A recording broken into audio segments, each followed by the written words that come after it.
Hey friends, around 70% of viewers who watch my videos haven't subscribed yet. If you enjoy the content, please consider subscribing. It would truly mean a lot to me. Also, don't forget to hit the like button and share your thoughts in the comments. Your support helps the videos reach more people and really helps the channel grow. Thank you so much. Let me know in the comments which city or country are you watching from.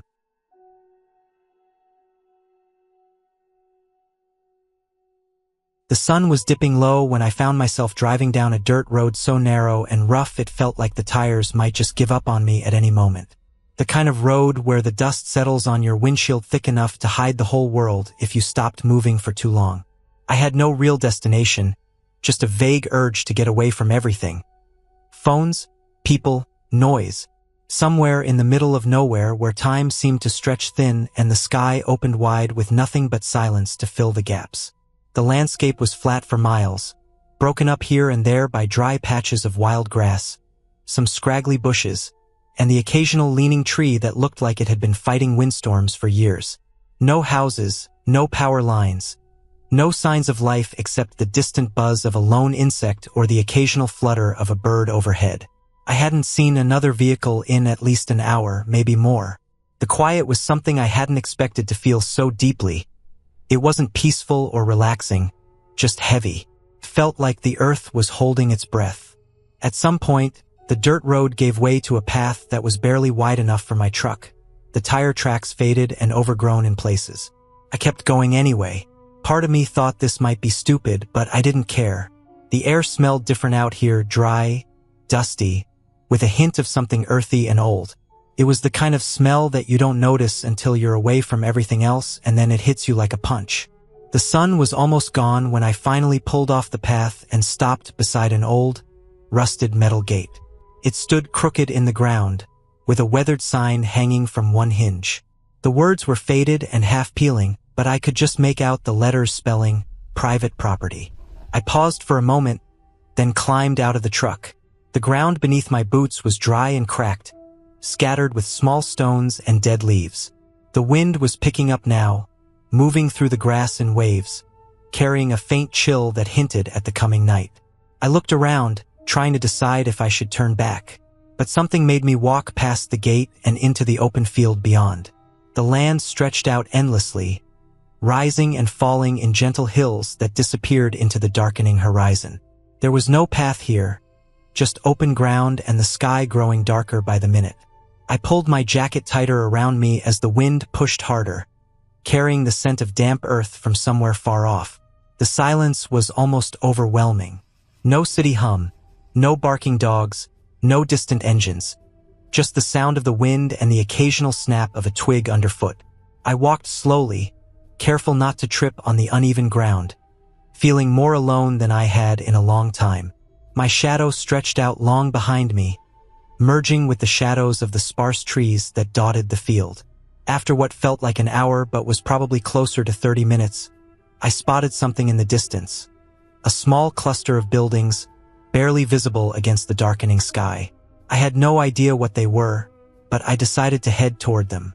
As I got closer, I could see they were old and abandoned, maybe once part of a farm or a small homestead. The paint was peeling off the wooden walls, windows were broken or missing, and the roofs sagged in places as if weighed down by years of neglect. The ground around the buildings was littered with rusted tools, old tires, and bits of scrap metal. I walked through the yard, careful to avoid broken glass and sharp metal pieces. The place had a strange stillness to it, like it had been frozen in time and left to decay slowly. I noticed an old pickup truck, half buried in weeds, its once bright red paint faded to a dull rust color. I moved inside the largest building, which looked like it might have been the farmhouse. The floor creaked beneath my boots, and dust hung thick in the air.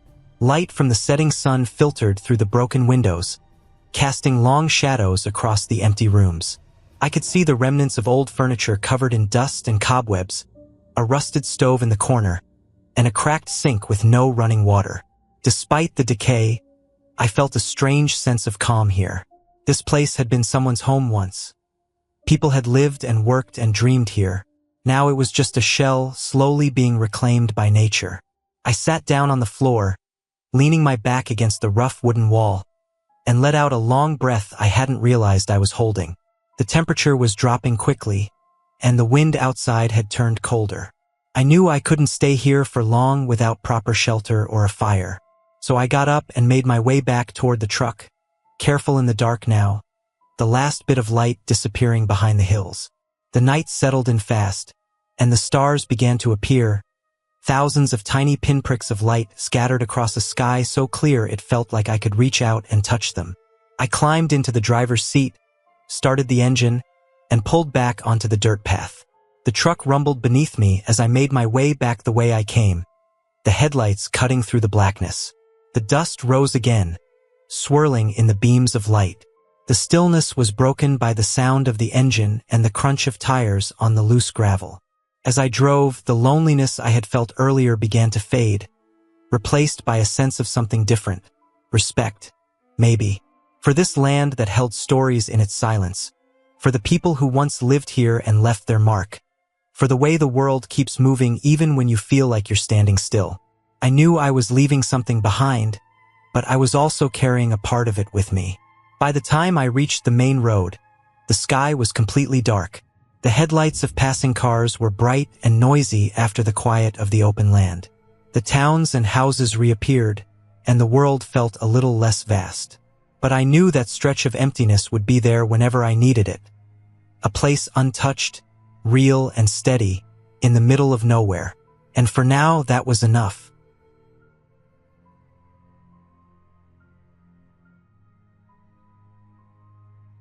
I set out early one morning, driving down a long, dusty road that seemed to stretch forever without a single sign of life or civilization. The sun was just beginning to rise, casting a soft orange light over the dry fields on either side.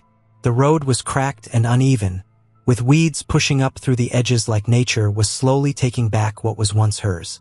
My truck was old, rusty, and barely holding together, but it was the only way I could make this trip.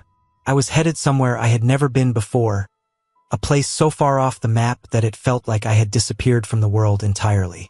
The air was dry and hot, carrying the faint smell of dust and something else I couldn't quite place. Maybe old wood or long-forgotten earth. The radio was silent except for static, and the only sound was the engine struggling against the rough terrain. I passed a few dead trees standing alone in empty fields, their branches twisted and bare, like skeletons left behind by some long-gone storm. Every few miles, I spotted a fence, falling apart and leaning over as if no one had cared for it in decades. Occasionally, a sign would appear warning of private property or something else, but most of the time the signs were faded and impossible to read. After driving for hours, the road became less defined, turning into a rough dirt path that shook the truck with every bump.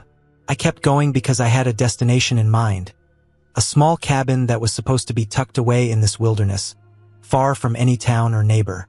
The promise of solitude was what brought me here, but as I went deeper, the quiet settled around me like a weight. The landscape changed slowly but surely.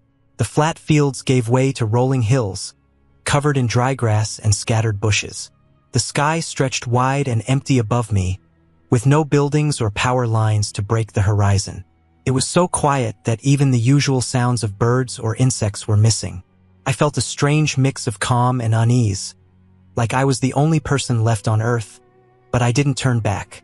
At one point, the truck caught on a patch of loose gravel and skidded for a few feet before I managed to stop. My heart was pounding from the sudden scare. I stepped out to check the tires and noticed something strange. Deep, fresh tire tracks beside mine, heading in the opposite direction. They looked like they belonged to a heavy vehicle, maybe a truck like mine. For a moment, I wondered if someone else had been here recently, but there was no other sign. No footprints, no discarded trash, nothing. I shook my head and got back into the truck, telling myself I was just imagining things. The last thing I wanted was to think about anyone else out here, especially since I had come for peace. The sun was climbing higher now, making the dust swirl in the air and turning everything a pale, washed-out color. Sweat ran down my back as I pushed the truck further along the path. Eventually, I saw it. A small wooden cabin nestled against a rise, partly hidden by some scraggly pine trees. It looked old but solid, with peeling paint and a crooked porch. The windows were dirty and dark, and the door hung slightly open. I parked the truck nearby and stepped out, the dry earth crunching under my boots. The cabin smelled like old wood and something faintly musty. Inside, dust covered every surface, and cobwebs clung to the corners. The floorboards creaked under my feet, and I noticed the remnants of old furniture. An armchair torn and stained, a small table covered in dust, and a rusted stove in the corner. It looked like no one had been here for a long time. I explored carefully, checking the back of the cabin where I found a small shed. It was locked, but the door was weak and I managed to pry it open. Inside were tools, an old gas can, and some canned food that looked like it had expired years ago. There was a sense of abandonment everywhere, but also something else, an odd feeling that someone had left in a hurry. I sat down on the porch, looking out over the hills. The wind had picked up and was blowing dry leaves and dirt around. I felt alone but not lonely. I had wanted this time away from the noise and the endless rush of the city. But now, in the middle of nowhere, the silence felt heavy, like it was pressing down on me. The afternoon passed slowly. I explored a bit around the cabin, finding an old fire pit ringed with stones and some broken glass bottles. The ground was cracked and hard, and the grass was brittle under my feet. I could see the path I had come down, winding away like a thin ribbon disappearing into the hills.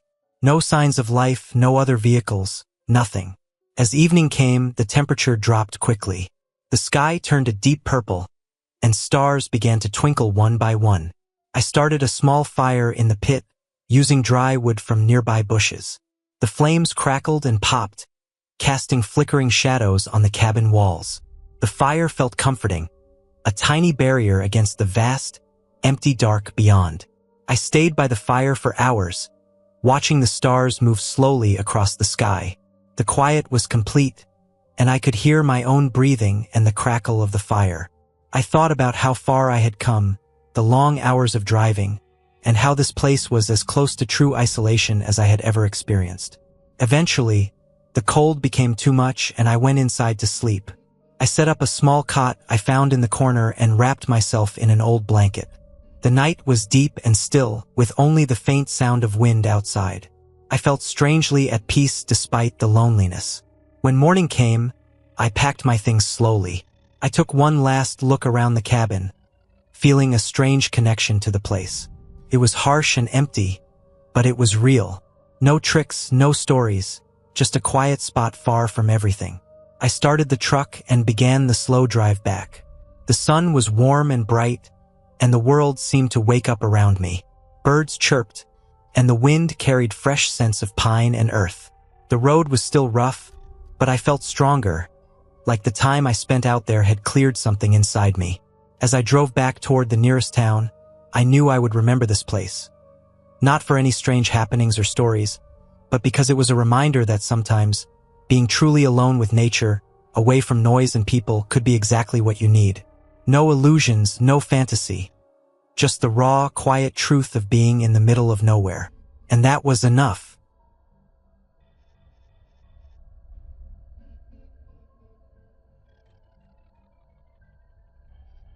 The sun was just dipping below the horizon when I realized how far from anywhere I really was. The road I had been following was little more than a dirt track, dusty and lined with tall, dry grass that brushed against the sides of my truck. I had no real plan when I left town earlier that day, just a need to get away from the noise, the people, and the endless hum of life that had been suffocating me. I wanted to be somewhere where the only sounds were the wind and the rustling of the trees. Somewhere quiet, somewhere empty. The air was thick with the smell of dry earth and pine needles. The sun's last light turned everything a soft, orange-gold color that made the shadows stretch long and thin across the land. I could feel the cool creeping in, the kind that comes just before dark when the heat of the day fades but the night hasn't fully settled yet. The kind that makes your skin prickly and your breath a little visible. I pulled off the dirt road onto a narrow path that seemed less traveled, barely wide enough for my truck. It led into the woods, where the trees crowded closer together, their branches twisting and clawing at the sky. I wasn't sure why I turned down this path. There was no sign of a cabin or a campsite, no lights or smoke to guide me, just the thick, silent forest. But I was tired, and the truck needed a break. I figured I could stop for a while, get some rest, and decide where to go in the morning. I parked beneath a large pine tree and climbed out. The ground was soft beneath my boots, covered in a layer of pine needles that muffled my steps. The silence was overwhelming. No cars, no people, no dogs barking in the distance. Only the occasional call of a bird settling in for the night. The sky above was a deepening blue, with stars beginning to peek through the gaps in the trees. I sat on the tailgate, looking out into the darkness beyond the edge of the clearing. I felt a strange mix of peace and unease. Being so isolated made me feel small, like the world was much bigger and wilder than I usually let myself think about. But at the same time, there was comfort in the quiet, a break from everything that chased me back in town. After a while, I decided to make a fire. I gathered some dry wood from around the base of the trees, careful to pick only what was dead and lying on the ground. The pine needles smelled sharp and resinous as I crushed them in my hands to use as kindling. The first sparks caught quickly, and soon a small fire crackled and danced, casting flickering shadows on the trees around me. I sat close to the fire, feeling the heat seep into my chilled skin. The flames cast a warm glow on the rough bark of the trees and the rocks scattered around the clearing. The fire's light seemed to push back the darkness, but only just. The woods beyond the glow looked black and endless, full of shapes and noises I couldn't quite place. As the night deepened, the temperature dropped sharply. The wind picked up, whispering through the branches and causing the fire to flare and sputter. I wrapped my jacket tighter around me, thankful for its thickness. My mind wandered back to the reason I had come here, the things I was trying to escape. Life had felt like a constant weight on my shoulders, full of problems that seemed too big to solve. Here, in this quiet corner of the world, those problems felt distant, smaller, but the peace was fragile. I noticed how quickly the dark could swallow everything. The stars were bright and cold above, but they offered no real light on the ground. I couldn't see more than a few feet beyond the fire's reach. The silence, once comforting, now pressed in on me. It made me aware of every sound. The crack of a twig somewhere deep in the woods, the low rustle of animals moving unseen, the soft rush of wind. I tried to focus on the fire and the steady rhythm of my breathing. I thought about sleep, but the cold and the unfamiliar noises kept me awake. I stayed alert, knowing how easy it could be to get lost or caught off guard out here. Hours passed. The fire burned low, the heat fading until I had to gather more wood. Each time I moved, the shadows shifted, and I saw shapes in the darkness that vanished when I blinked. My heart beat faster, not out of fear but out of a strange, raw awareness. This place was real and alive, indifferent to me and my worries. Eventually, the cold became too much. I wrapped myself in a blanket I had brought and settled in the back of the truck. The cabin warmed by a small heater I managed to keep running on battery power. I lay back and stared at the roof, hearing the quiet sounds of the night outside. The wind, the distant calls of animals, the gentle creak of the trees moving. Sleep came slowly, but when it did, it was deep and dreamless. I woke before dawn, the first pale light filtering through the trees. The air was crisp and fresh, filled with the scent of pine and earth. I stepped outside to watch the sun rise, painting the sky with soft pinks and blues. The world felt new and clean, like a fresh start. I packed up slowly, taking one last look at the clearing, the fire pit now cold and ashen. I realized that being alone here had given me something important. Not answers exactly, but a kind of clarity. Life was still complicated, and problems still waited back in town. But this quiet place had reminded me that I could step away when things got too loud. That sometimes, just being still and alone was enough to find a little peace. I drove back to the dirt road and then to the highway, the sun climbing higher with each mile. The world was waking up again. Cars, people, noise, but I carried a calm with me that I hadn't had before. I knew I could come back to this middle of nowhere whenever I needed to remember what it felt like to be alone, to be quiet, and to just breathe. And that was enough.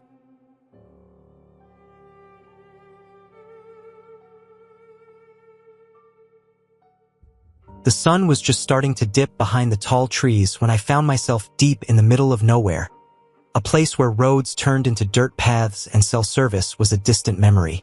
I had taken a wrong turn hours ago while driving through the back roads, aiming to find a shortcut to my destination. Instead, I ended up far off the map, surrounded by nothing but thick woods and an endless sky. The air smelled heavy with pine and damp earth, and the fading light made the shadows stretch long and strange. The dirt road I had been following had turned narrow and uneven. Tire tracks were faint, as if few vehicles passed this way, and I could hear the quiet sounds of the forest waking up for the night.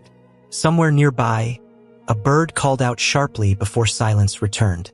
I realized then that I hadn't seen another person since I'd taken that last turn hours earlier. I stopped the car and stepped outside.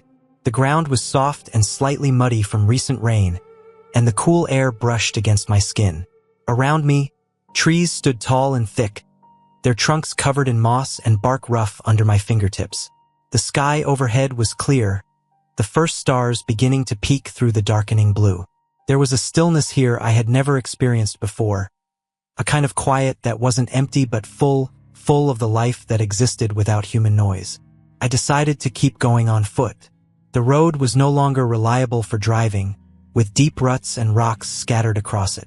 My car was an old model, and I was worried about getting stuck. I grabbed my small backpack from the passenger seat, which had a water bottle, a flashlight, some snacks, and a thin jacket. I locked the doors behind me and started walking slowly along the path. The dirt crunched under my boots, and the cool air filled my lungs with every breath. As I moved deeper into the woods, I noticed how different everything looked up close. Tiny insects crawled on fallen leaves, and the ground was dotted with small mushrooms and wildflowers. Here and there, broken branches lay scattered, evidence of animals moving about unseen. Hours seemed to pass, though I wasn't sure. The light was fading faster than I expected. I found a small clearing surrounded by tall pine trees where the ground was covered with dry needles. It looked like a good spot to rest for a moment and check my surroundings. I sat down, leaning against a rough tree trunk, and pulled out my water bottle. The forest was alive with quiet sounds, the rustle of leaves, the distant tapping of a woodpecker, the soft hum of insects starting their night shift. I realized I hadn't eaten much all day. The snacks in my bag were simple, some crackers and a small pack of nuts, but they helped settle my stomach. I kept my flashlight close but didn't turn it on. The natural light from the fading sun and rising moon was enough for now, and I wanted to stay aware of my environment. Something about switching on the light here felt like breaking a silent agreement with the forest. I thought about how I got here. The shortcut I took seemed like a good idea at first. I had been tired of the long highways and traffic and thought a smaller road might save time. But the map on my phone had lost signal, and the GPS kept spinning in circles. When the road turned to dirt and then almost disappeared, I should have turned back, but I had kept going. Part of me wanted to see what was out here, what the silence looked like. Darkness was creeping fast now. The sky had shifted to a deep navy, and the stars were more visible. I could hear the occasional snap of a twig or the faint rustle of something moving nearby. I stayed still and listened, trying to learn what the forest was telling me. It wasn't threatening, just alive. Suddenly, a sound caught my attention. A soft crunching, closer this time. I turned my head slowly toward the noise and saw a pair of eyes reflecting faintly in the moonlight, watching me from behind a bush. For a moment, I froze, heart beating quickly. The eyes blinked, and then a large deer stepped out into the clearing, its body sleek and silent. It paused, then moved gracefully through the trees. I watched it disappear into the shadows, feeling a strange calm wash over me. I stayed there a while longer, sitting against the tree, letting the forest wrap around me. The loneliness that had crept in earlier now felt different. It wasn't fear. It was peace mixed with a sense of being small in a vast world. But I knew I couldn't stay in the clearing forever. I needed to find a way back. I stood up, brushing pine needles from my jacket, and looked around. The path wasn't clear anymore. The road had vanished under leaves and branches. The forest had taken it back. I decided to follow the direction I thought I had come from, using the stars to guide me. The North Star was faint but visible, and I aimed toward it, hoping it would lead me to some sign of civilization. I walked carefully, trying to keep track of landmarks. A bent tree, a patch of ferns, a fallen log, to avoid going in circles. After what felt like an hour, I saw a faint glow through the trees. At first, I thought it might be firelight or a camp, but as I got closer, I realized it was the soft yellow of a streetlight, far off but clear. My pace quickened, heart lifting with hope. The road wasn't far now. I broke through the last line of trees and stood on the edge of a quiet country road. A few houses dotted the roadside, their windows dark except for one porch light swinging gently in the breeze. The sky above was wide and clear, and the air smelled cleaner, fresher. I walked toward the nearest house and found a phone on the porch. I called a friend, explained my situation briefly, and waited for someone to come pick me up. As I sat there under the porch light, I thought about the hours I had spent in the forest, the silence, the stillness, the strange peace I'd found in the middle of nowhere. The experience stayed with me long after I was back in my car, driving the familiar highways. The forest had shown me something unexpected, a quiet reminder that sometimes being lost means finding something new inside yourself, and that even when everything seems empty and unknown, there's always a path back, as long as you keep moving forward.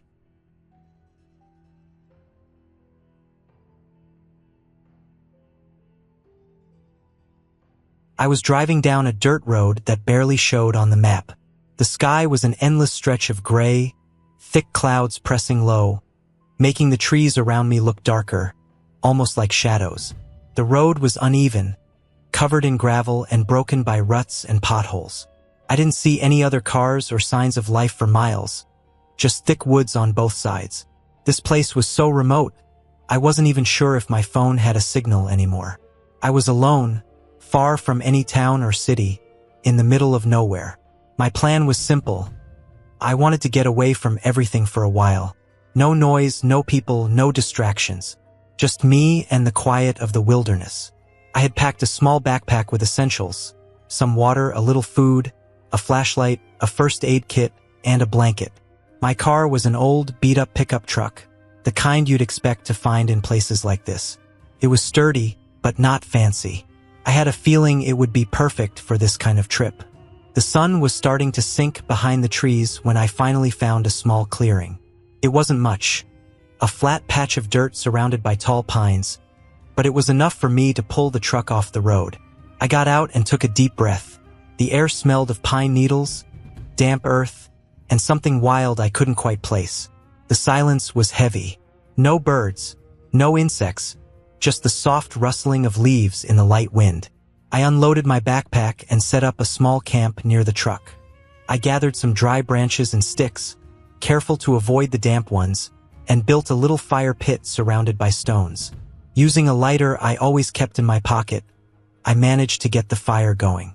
The flames flickered, casting warm light and dancing shadows on the trees around me. It felt good to be so close to something simple and real. Night fell quickly. The darkness pressed down, thick and complete. The only light came from my fire, flickering and crackling.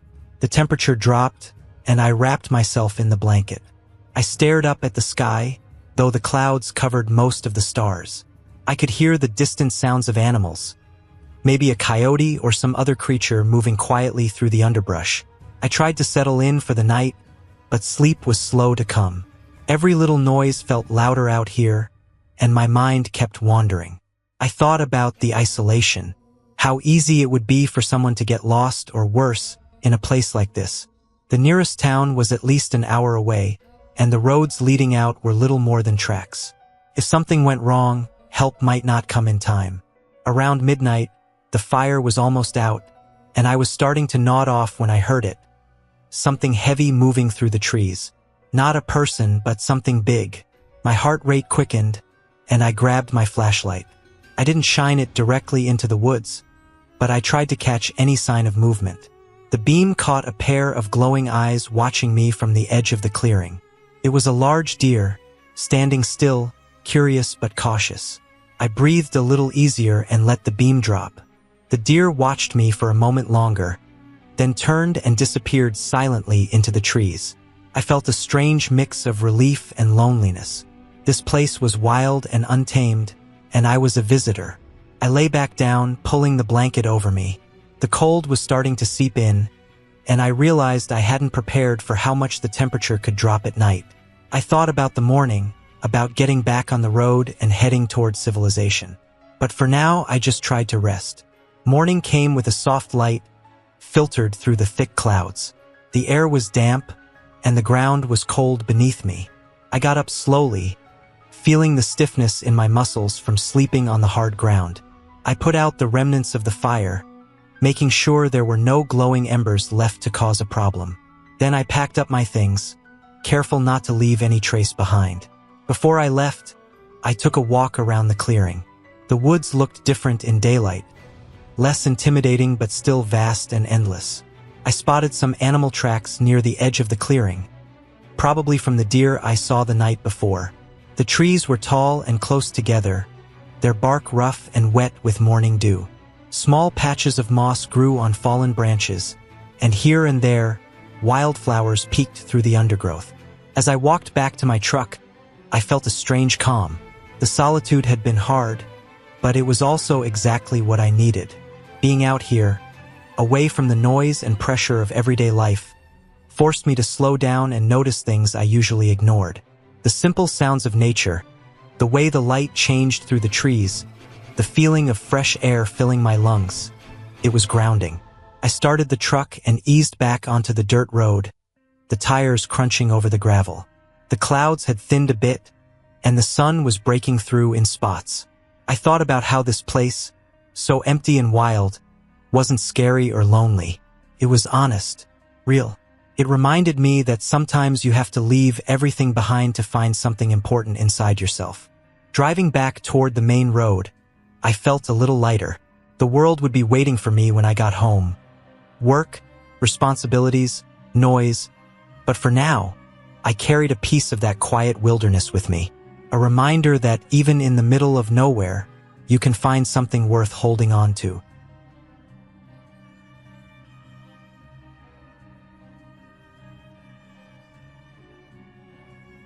I never thought a simple drive through the countryside would turn into one of the most unforgettable experiences of my life. It was supposed to be an easy day. Just me, my old car, and a long stretch of empty roads leading nowhere important. I wanted to get away from the noise of the city for a while, to clear my head. So I grabbed a few supplies, filled up the tank, and headed out early in the morning, before the sun got too high. The first few hours were peaceful, almost soothing. The road was narrow and cracked, lined with tall grass and wildflowers that swayed gently in the breeze.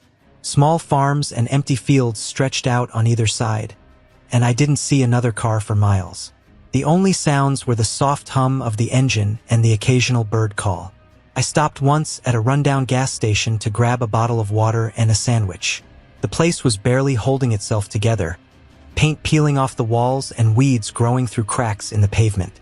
The man working there was quiet but polite, and I barely spoke to him before getting back on the road. After a while, the pavement turned into gravel.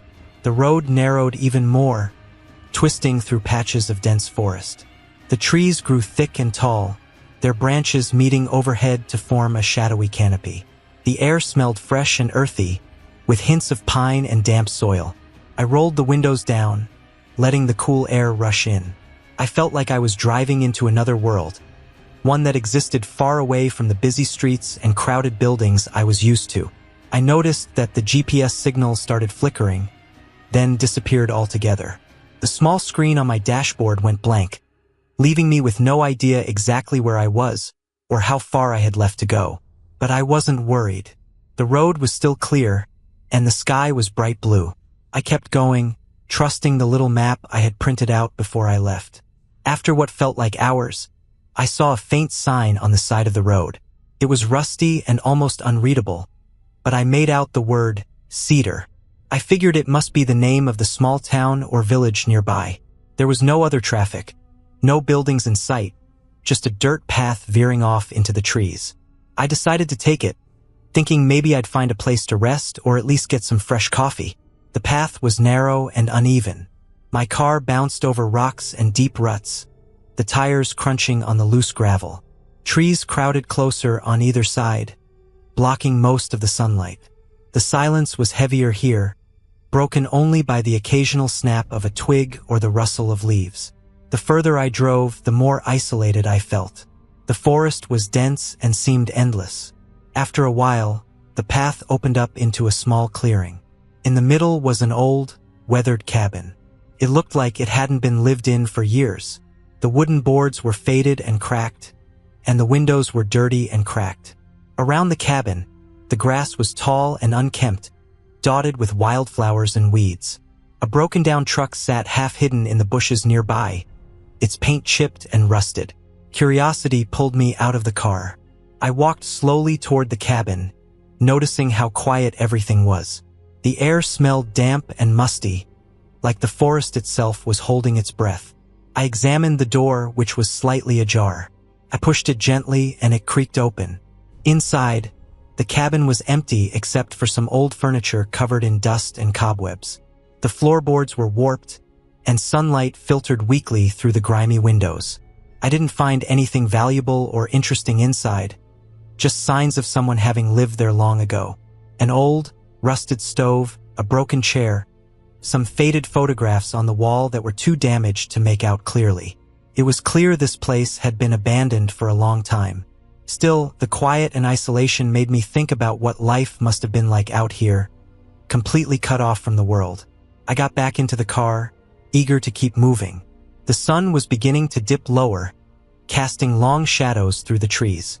I realized I had no idea how far I was from the main road or how long it would take to get back.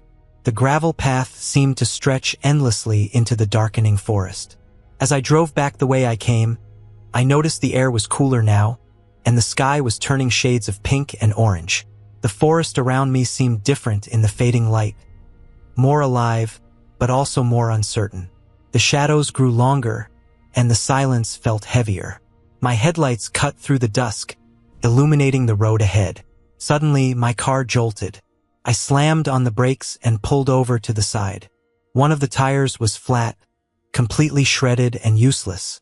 I cursed under my breath, realizing I had no spare tire and no cell signal. Panic tried to creep in, but I took a deep breath to steady myself.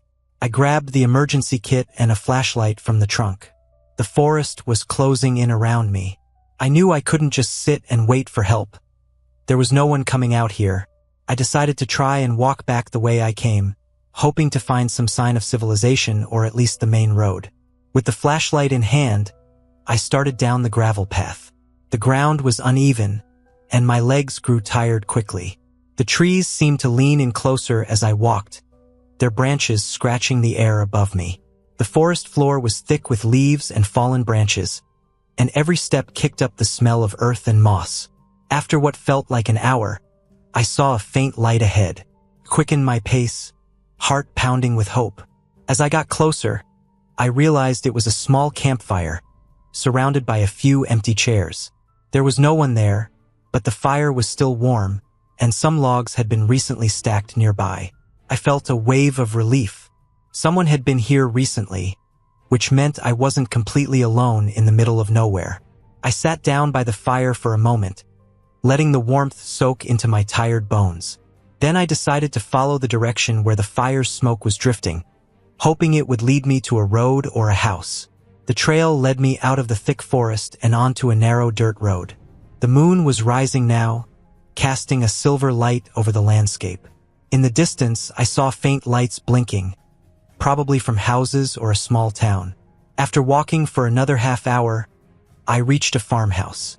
The porch light was on, and smoke was coming from the chimney. I knocked on the door, and a kind-faced man answered. He invited me inside without hesitation. I explained my situation with gestures and a few words, and he offered me water, food, and a phone to call for help. That night, I stayed at the farmhouse. I slept better than I had in weeks, safe in the warmth of a home after hours of wandering alone in the wild. The next morning, a neighbor helped me change the tire on my car. They pointed me toward the nearest town, where I could get more supplies and find my way back to the city. Driving away from that place, I looked back at the dense forest and the gravel path disappearing into the trees. It was strange to think how close I had been to being truly lost. But the quiet, the isolation, and even the fear had given me a new appreciation for the simple things. A warm fire, a helping hand, and the safety of the road. The experience reminded me that sometimes, even when we feel completely alone, there are signs and people nearby, ready to help if we can just find them. And no matter how far you go into the middle of nowhere, there's always a way back.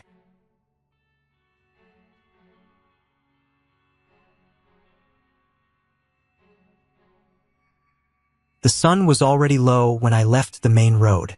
I had been driving for hours, passing through small towns and endless stretches of farmland. But the moment I turned off onto that narrow gravel path, it felt like I was stepping into a different world. The trees grew thicker, darker, and the air smelled sharp and fresh, like pine and earth. There were no houses around, no signs of life except for the hum of insects and the occasional bird calling somewhere high up in the branches. It was the kind of place people rarely talked about, the middle of nowhere. I was on my way to a small cabin that my uncle had left to me.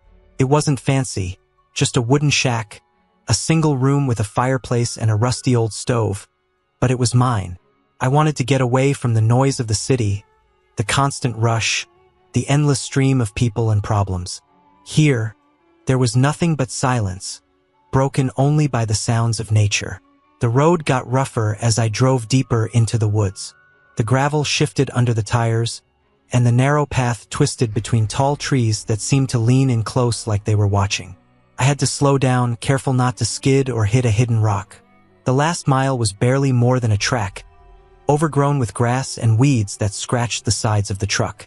When I finally pulled up next to the cabin, the engine died with a soft thud, and the silence settled around me like a thick blanket.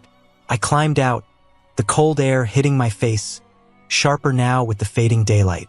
The cabin looked older than I remembered from the last time I visited years ago. The paint was peeling, the windows dusty, and the door sagged a little on its hinges. I grabbed my bag and stepped inside. The air was cool and smelled of wood and something faintly musty. Old memories, I guessed. The floor creaked under my boots, and dust floated in the thin shafts of light from the windows. I set my things down and went straight to the fireplace. There was a small pile of wood stacked in the corner, but it was damp and crumbly. I found some dry sticks outside, along with dead leaves, and carefully arranged them. After a few tries, the fire caught, the flames flickering and warming the room. The orange light pushed back the growing shadows, and for a moment, the cabin felt alive. Outside, the darkness deepened quickly. The stars appeared one by one in the clear sky, bright and cold. I stepped out on the small porch and took a deep breath. The forest around me was vast and quiet, except for the occasional rustle of leaves or the distant call of an owl. It was beautiful but also a little intimidating. Out here, there was no cell signal, no streetlights, no one to hear if something went wrong. I spent the evening unpacking the few supplies I brought. There was a small fridge, powered by a solar panel on the roof, but I hadn't counted on it to work well after months without use. The food was mostly canned goods and dried things, enough to last me a few days. I made a simple dinner over the fire, some beans warmed in a small pot, a piece of bread I found in a tin. The quiet was overwhelming at first. My mind kept racing with thoughts, memories, worries. But slowly, the stillness settled in, and I found a strange comfort in it. That night, I slept in the single bed against the wall, wrapped in a thick blanket. The wind outside picked up, making the trees sway and groan. The cabin creaked and settled, and at times, I heard the distant sound of animals moving through the underbrush. I didn't feel scared, just very aware of how alone I was. No one around for miles, just me and the woods. The next morning, I woke early, the sunlight filtering through the thin curtains. I went outside and walked down the small dirt path that led from the cabin. The forest was alive with birdsong and the rustle of small creatures in the leaves. I found a narrow creek nearby, water clear and cold. I knelt down and drank directly from it, the chill waking me up better than any coffee. I spent the day exploring the area, careful not to wander too far. The woods were thick, the ground uneven with roots and fallen branches. Every now and then, I spotted a deer or heard the snap of a twig from some unseen animal. I noticed old tracks, maybe from a coyote or a fox, and the broken remains of a bird's nest. The forest felt ancient and full of stories, silent but full of life. As evening came again, I made another fire and sat close to it, feeling the warmth against the cool air. I thought about the city, about the noise and crowds I'd left behind. Here, life was stripped down to basics: fire, food, water, shelter. No distractions, no endless worries, just survival and the slow passing of time. The second night was quieter, almost peaceful.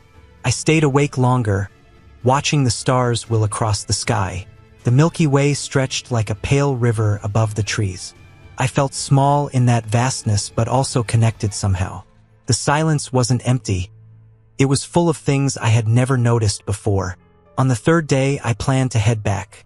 I packed my things carefully, made sure the fire was out, and locked the door behind me. As I drove back down the rough gravel path, I felt a strange mix of relief and sadness. The city was waiting with its noise and chaos, but the woods had given me something important: a chance to slow down, to breathe, and to remember what it felt like to be alone with myself. By the time I reached the main road again, the sun was high, and the world felt different. The middle of nowhere wasn't just a place. It was a reminder that sometimes you have to step away from everything to find what really matters. The cabin would be there waiting for me, quiet and steady, whenever I needed to come back and remember that. And that was enough.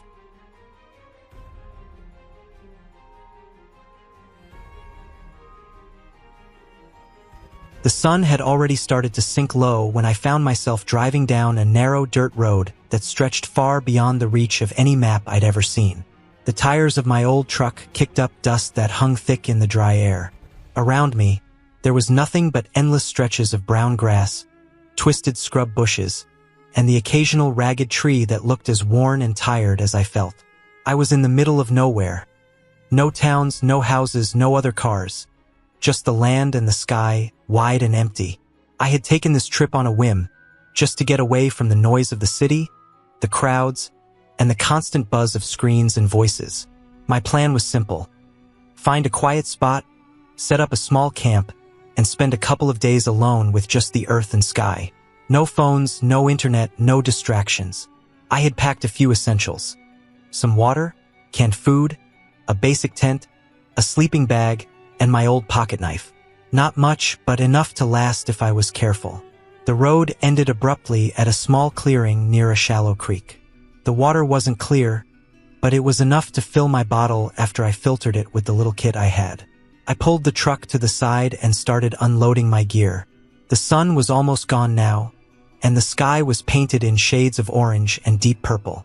I set up the tent slowly, making sure it was tight and secure. The wind had started to pick up, and the dry grass rustled all around me like a whisper. Once the tent was up, I gathered some wood for a fire. The brush around was sparse, but I found enough dry twigs and branches to make a small pile. Lighting the fire was harder than I expected. My lighter didn't work well, and the wood was damp in places. After a few tries, I finally managed a small flame that grew steady and warm. The firelight flickered over the trees and the grass, throwing shadows that danced in the darkness. I sat close to the fire, eating from my cans, some beans and a bit of canned meat. The quiet was absolute. No cars, no voices, no planes overhead. Just the occasional sound of a bird far off, or the creak of a tree in the wind. It was the kind of quiet that presses on you, makes you aware of every small noise your body makes. My own breathing felt loud. As the night deepened, the temperature dropped fast. I pulled my jacket tighter around me and stared up at the stars. The sky was a blanket of tiny, sharp lights, clearer than I had ever seen them in the city. It was beautiful and unsettling at the same time. I felt small, almost invisible out here. Suddenly, I heard something move in the brush near the creek. At first, I thought it was just an animal, maybe a raccoon or a fox, but the sound was closer, heavier. The snapping of twigs and rustling leaves told me whatever it was had stopped to watch or listen. I reached for my pocket knife, feeling the cold metal in my hand. I didn't want trouble, but I wasn't about to be caught off guard either. The firelight flickered, and I caught a glimpse of a large shape moving between the trees. It was too big for any small animal, something at least the size of a dog or bigger. I held my breath, trying not to make a sound. The shape stopped at the edge of the clearing and stood still, watching me. I didn't move, didn't even blink. After what felt like minutes, it turned away and disappeared back into the darkness. My heart was pounding. The moment had felt charged with danger, but there was no scream or rush, just silence again. I stayed by the fire the rest of the night, never letting the flame go out. When dawn finally broke, the light spilled across the land, turning everything soft and golden. The feeling of danger melted into relief. The next morning, I packed up quickly. The strange presence from the night before lingered in my mind, but I told myself it was just a wild animal. Still, I was glad to be leaving.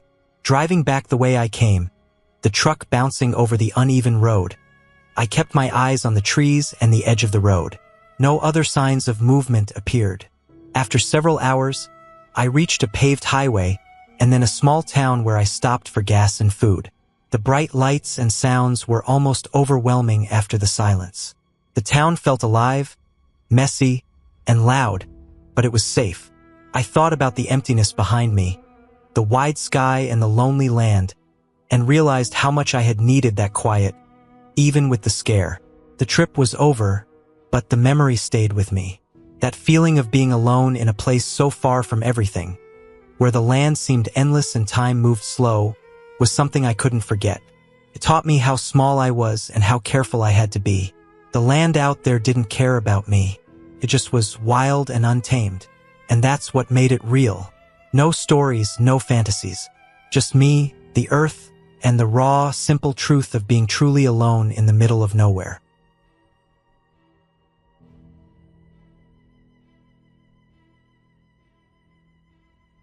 The sun was just dipping below the horizon when I found myself driving down a narrow, dusty road that seemed to stretch on forever. The kind of road that disappears into nothing but fields of dry grass and a scattering of scraggly trees.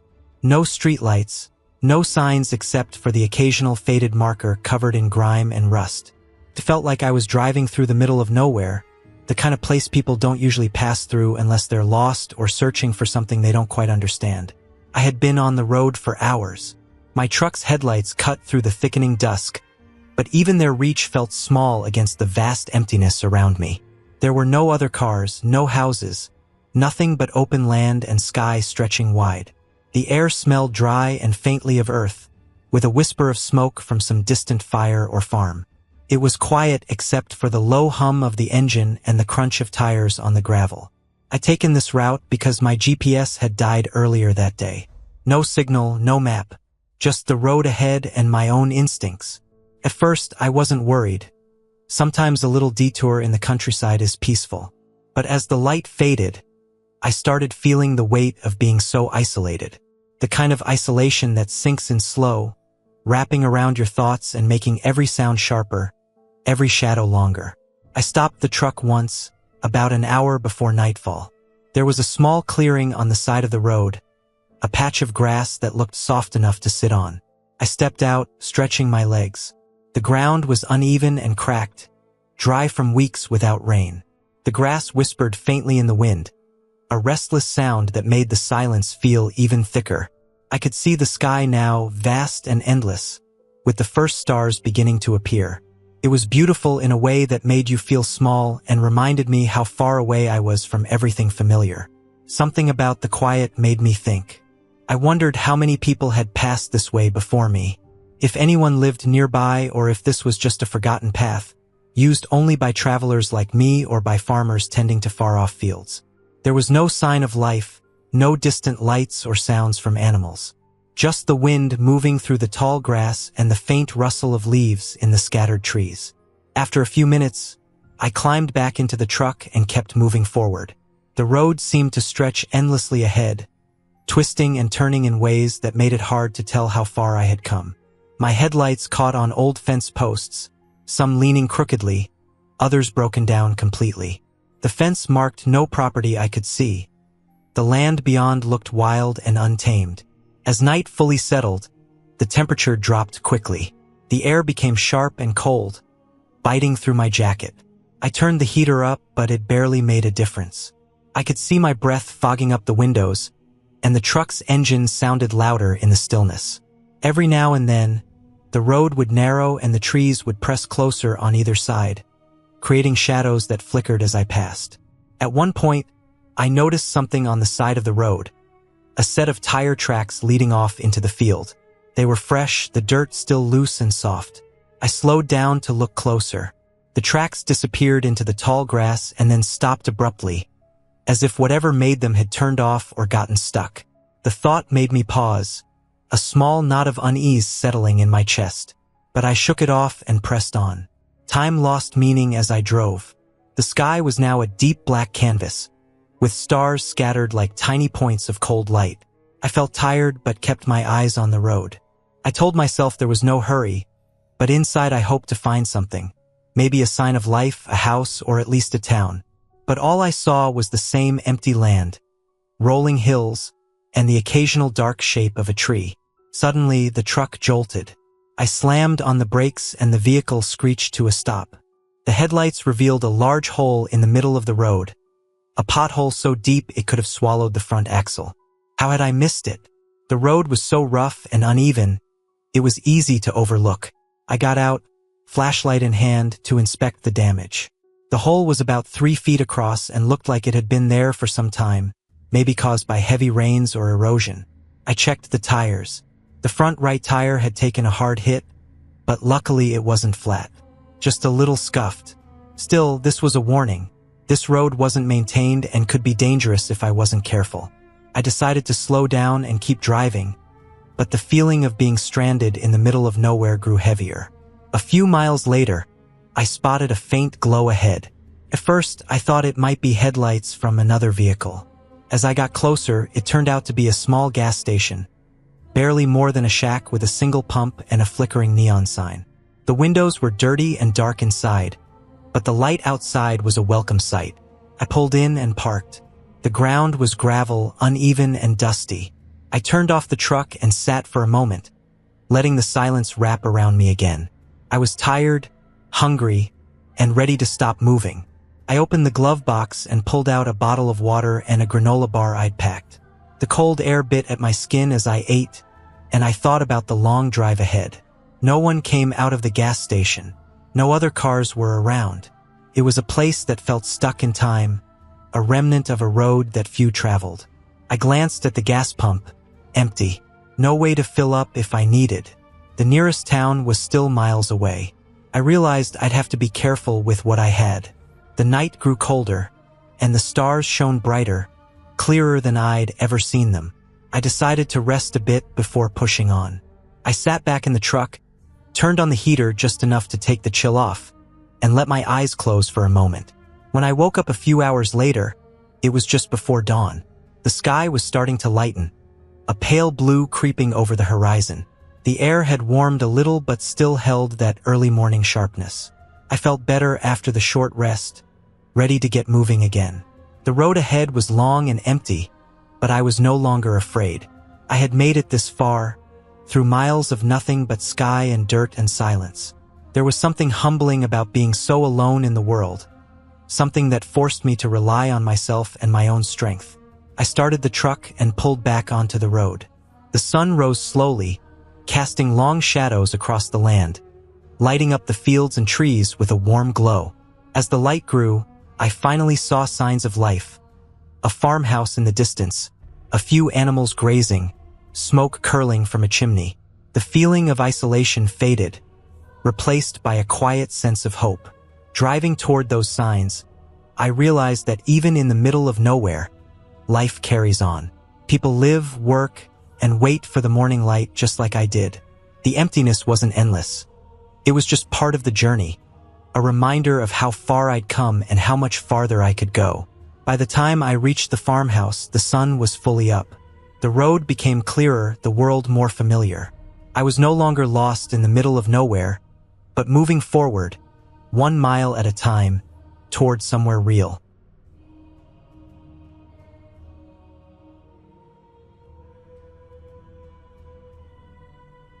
I was driving for hours through a stretch of land that looked like it hadn't changed in decades. The highway was a narrow ribbon cutting through endless fields, and around me was nothing but flat ground, dry grass, and low shrubs. The sky was a heavy, dull gray, hanging low, pressing down on the landscape like a thick blanket. No towns, no houses, no signs of life besides the occasional bird skimming just above the ground or a lone cow standing motionless in the distance. The road was straight, perfectly straight for miles, and it was easy to lose track of time out here.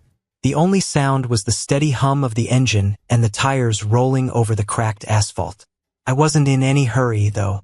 I had packed a small bag and left the city that morning, wanting to escape the noise and the crowds. I needed space to think, somewhere far from everything. This stretch of nowhere seemed to fit that exactly. There was a small gas station about 50 miles back, and after that I hadn't seen any signs of civilization. The fuel gauge was creeping toward empty, but I had hoped to make it to the next town, which, according to the map, was another 40 miles down the road. As the afternoon slipped into early evening, the light began to fade. The sky turned a pale orange near the horizon, and the fields lost their color, becoming dark shapes in the distance.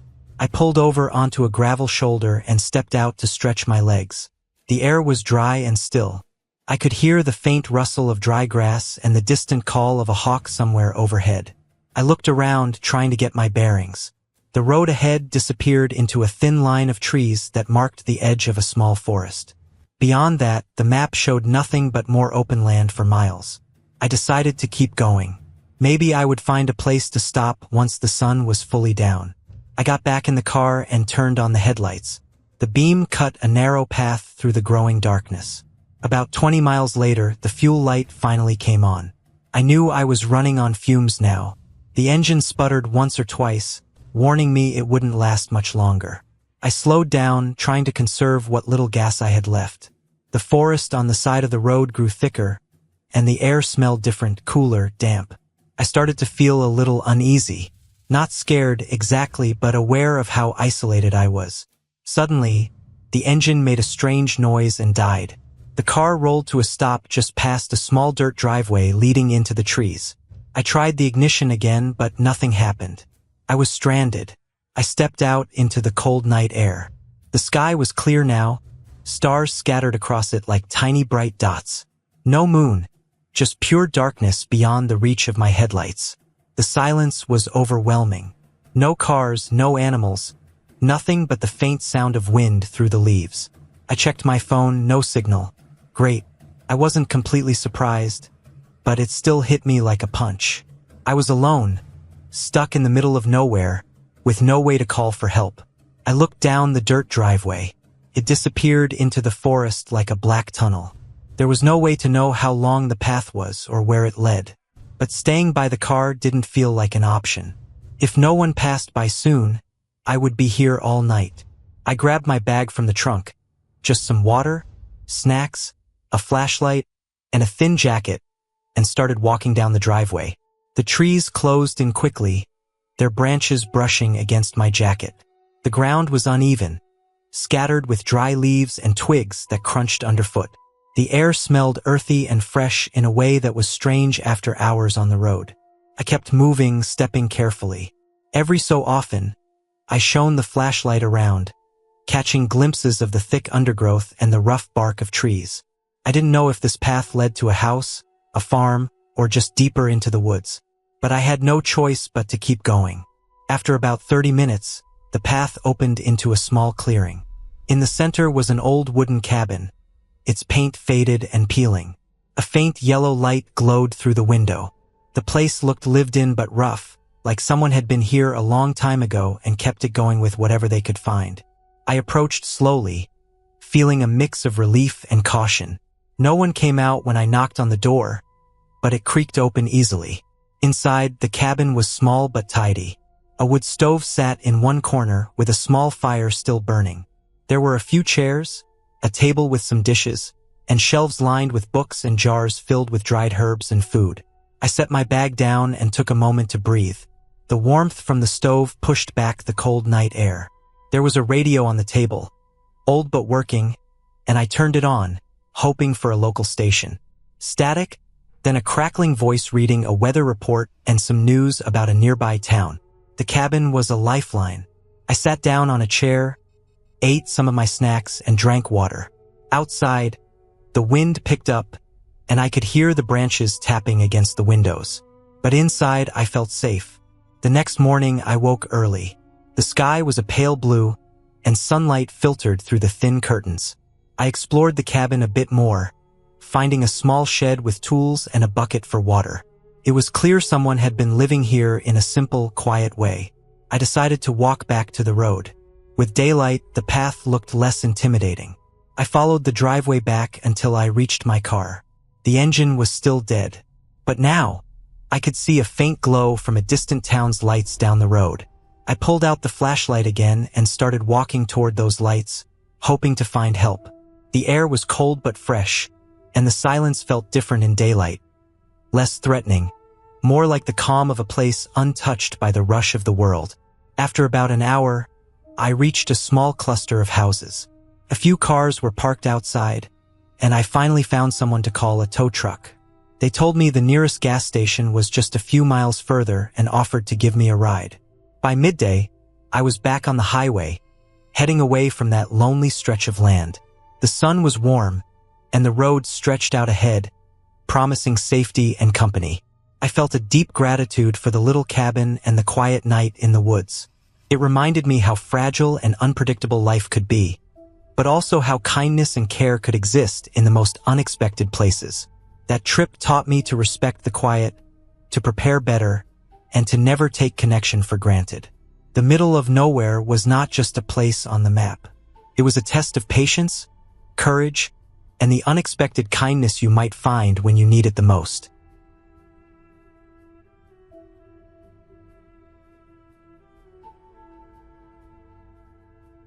I never thought a simple drive through the countryside would turn into one of the most unforgettable experiences of my life. It was supposed to be an easy day. Just me, my old car, and a long stretch of empty roads leading nowhere important. I wanted to get away from the noise of the city for a while, to clear my head.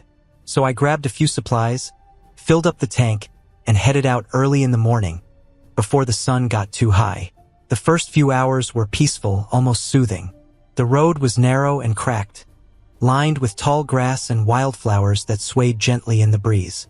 Small farms and empty fields stretched out on either side, and I didn't see another car for miles. The only sounds were the soft hum of the engine and the occasional bird call. I stopped once at a rundown gas station to grab a bottle of water and a sandwich. The place was barely holding itself together, paint peeling off the walls and weeds growing through cracks in the pavement. The man working there was quiet but polite, and I barely spoke to him before getting back on the road. After a while, the pavement turned into gravel. The road narrowed even more, twisting through patches of dense forest. The trees grew thick and tall, their branches meeting overhead to form a shadowy canopy. The air smelled fresh and earthy, with hints of pine and damp soil. I rolled the windows down, letting the cool air rush in. I felt like I was driving into another world, one that existed far away from the busy streets and crowded buildings I was used to. I noticed that the GPS signal started flickering, then disappeared altogether. The small screen on my dashboard went blank, leaving me with no idea exactly where I was or how far I had left to go. But I wasn't worried. The road was still clear, and the sky was bright blue. I kept going, trusting the little map I had printed out before I left. After what felt like hours, I saw a faint sign on the side of the road. It was rusty and almost unreadable, but I made out the word Cedar. I figured it must be the name of the small town or village nearby. There was no other traffic, no buildings in sight, just a dirt path veering off into the trees. I decided to take it, thinking maybe I'd find a place to rest or at least get some fresh coffee. The path was narrow and uneven. My car bounced over rocks and deep ruts, the tires crunching on the loose gravel. Trees crowded closer on either side, blocking most of the sunlight. The silence was heavier here, broken only by the occasional snap of a twig or the rustle of leaves. The further I drove, the more isolated I felt. The forest was dense and seemed endless. After a while, the path opened up into a small clearing. In the middle was an old, weathered cabin. It looked like it hadn't been lived in for years. The wooden boards were faded and cracked, and the windows were dirty and cracked. Around the cabin, the grass was tall and unkempt, dotted with wildflowers and weeds. A broken-down truck sat half-hidden in the bushes nearby, its paint chipped and rusted. Curiosity pulled me out of the car. I walked slowly toward the cabin, noticing how quiet everything was. The air smelled damp and musty, like the forest itself was holding its breath. I examined the door, which was slightly ajar. I pushed it gently and it creaked open. Inside, the cabin was empty except for some old furniture covered in dust and cobwebs. The floorboards were warped, and sunlight filtered weakly through the grimy windows. I didn't find anything valuable or interesting inside, just signs of someone having lived there long ago. An old, rusted stove, a broken chair, some faded photographs on the wall that were too damaged to make out clearly. It was clear this place had been abandoned for a long time. Still, the quiet and isolation made me think about what life must have been like out here, completely cut off from the world. I got back into the car, eager to keep moving. The sun was beginning to dip lower, casting long shadows through the trees. I realized I had no idea how far I was from the main road or how long it would take to get back. The gravel path seemed to stretch endlessly into the darkening forest. As I drove back the way I came, I noticed the air was cooler now, and the sky was turning shades of pink and orange. The forest around me seemed different in the fading light, more alive, but also more uncertain. The shadows grew longer, and the silence felt heavier. My headlights cut through the dusk, illuminating the road ahead. Suddenly, my car jolted. I slammed on the brakes and pulled over to the side. One of the tires was flat, completely shredded and useless. I cursed under my breath, realizing I had no spare tire and no cell signal. Panic tried to creep in, but I took a deep breath to steady myself. I grabbed the emergency kit and a flashlight from the trunk. The forest was closing in around me. I knew I couldn't just sit and wait for help. There was no one coming out here. I decided to try and walk back the way I came, hoping to find some sign of civilization or at least the main road. With the flashlight in hand, I started down the gravel path. The ground was uneven, and my legs grew tired quickly. The trees seemed to lean in closer as I walked, their branches scratching the air above me. The forest floor was thick with leaves and fallen branches, and every step kicked up the smell of earth and moss. After what felt like an hour, I saw a faint light ahead, quickened my pace, heart pounding with hope. As I got closer, I realized it was a small campfire, surrounded by a few empty chairs. There was no one there, but the fire was still warm, and some logs had been recently stacked nearby. I felt a wave of relief. Someone had been here recently, which meant I wasn't completely alone in the middle of nowhere. I sat down by the fire for a moment, letting the warmth soak into my tired bones. Then I decided to follow the direction where the fire's smoke was drifting, hoping it would lead me to a road or a house. The trail led me out of the thick forest and onto a narrow dirt road. The moon was rising now, casting a silver light over the landscape. In the distance, I saw faint lights blinking, probably from houses or a small town. After walking for another half hour, I reached a farmhouse. The porch light was on, and smoke was coming from the chimney. I knocked on the door, and a kind-faced man answered. He invited me inside without hesitation. I explained my situation with gestures and a few words, and he offered me water, food, and a phone to call for help. That night, I stayed at the farmhouse. I slept better than I had in weeks, safe in the warmth of a home after hours of wandering alone in the wild. The next morning, a neighbor helped me change the tire on my car. They pointed me toward the nearest town, where I could get more supplies and find my way back to the city. Driving away from that place, I looked back at the dense forest and the gravel path disappearing into the trees. It was strange to think how close I had been to being truly lost. But the quiet, the isolation, and even the fear had given me a new appreciation for the simple things. A warm fire, a helping hand, and the safety of the road. The experience reminded me that sometimes, even when we feel completely alone, There are signs and people nearby, ready to help if we can just find them. And no matter how far you go into the middle of nowhere, there's always a way back.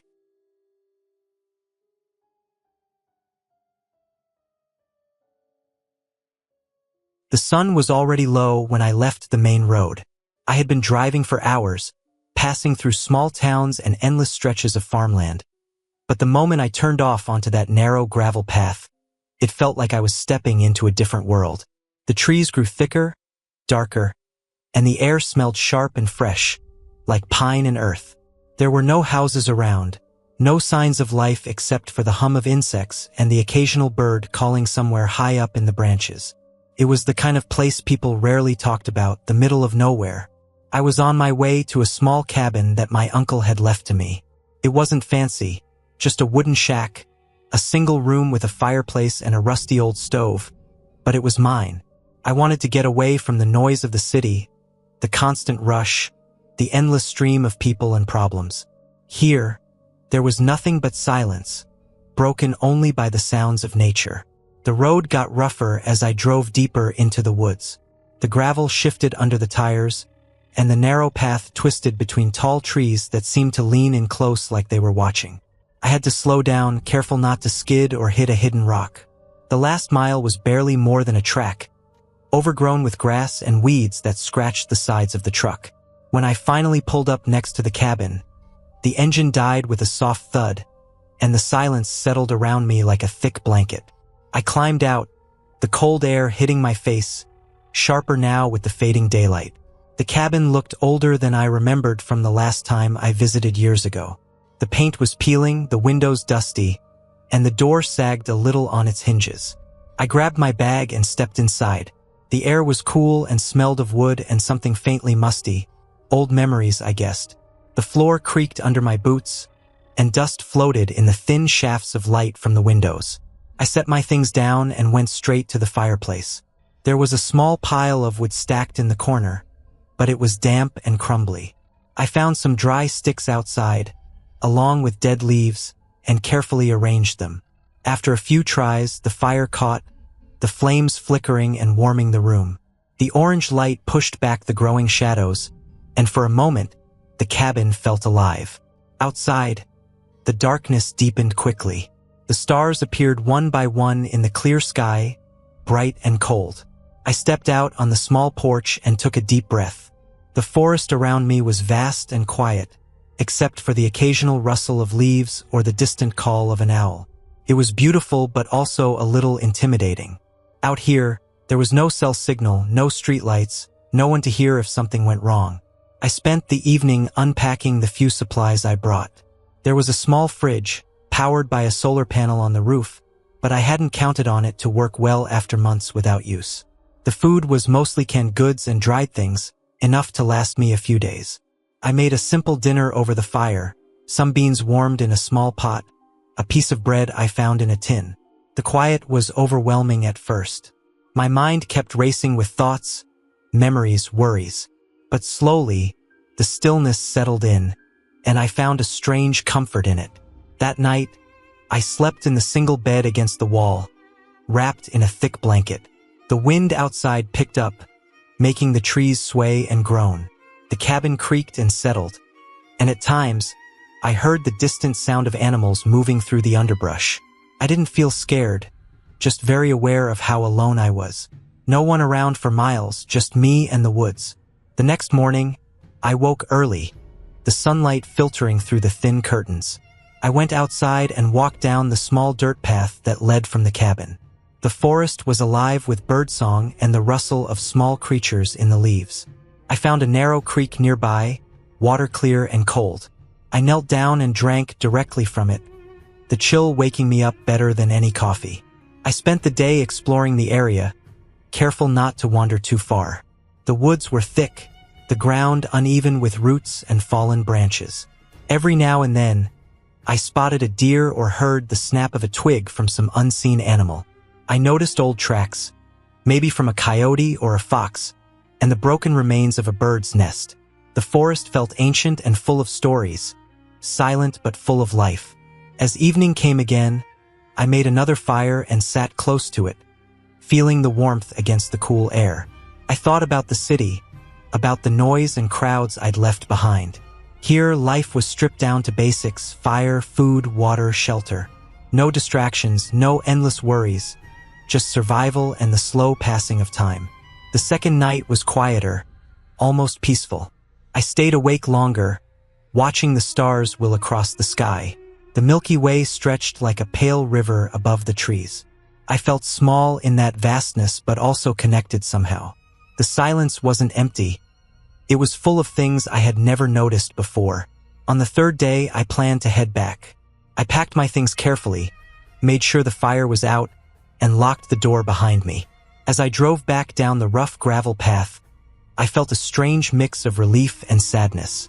The city was waiting with its noise and chaos, but the woods had given me something important: a chance to slow down, to breathe, and to remember what it felt like to be alone with myself. By the time I reached the main road again, the sun was high, and the world felt different. The middle of nowhere wasn't just a place. It was a reminder that sometimes you have to step away from everything to find what really matters. The cabin would be there waiting for me, quiet and steady, whenever I needed to come back and remember that. And that was enough.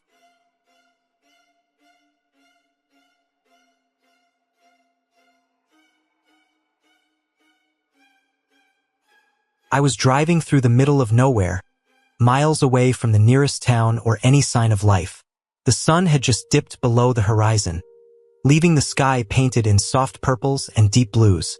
The road was a narrow strip of cracked asphalt that stretched endlessly into the darkness ahead. I had no plan other than to keep moving forward, hoping to find a place to rest before the night grew too cold.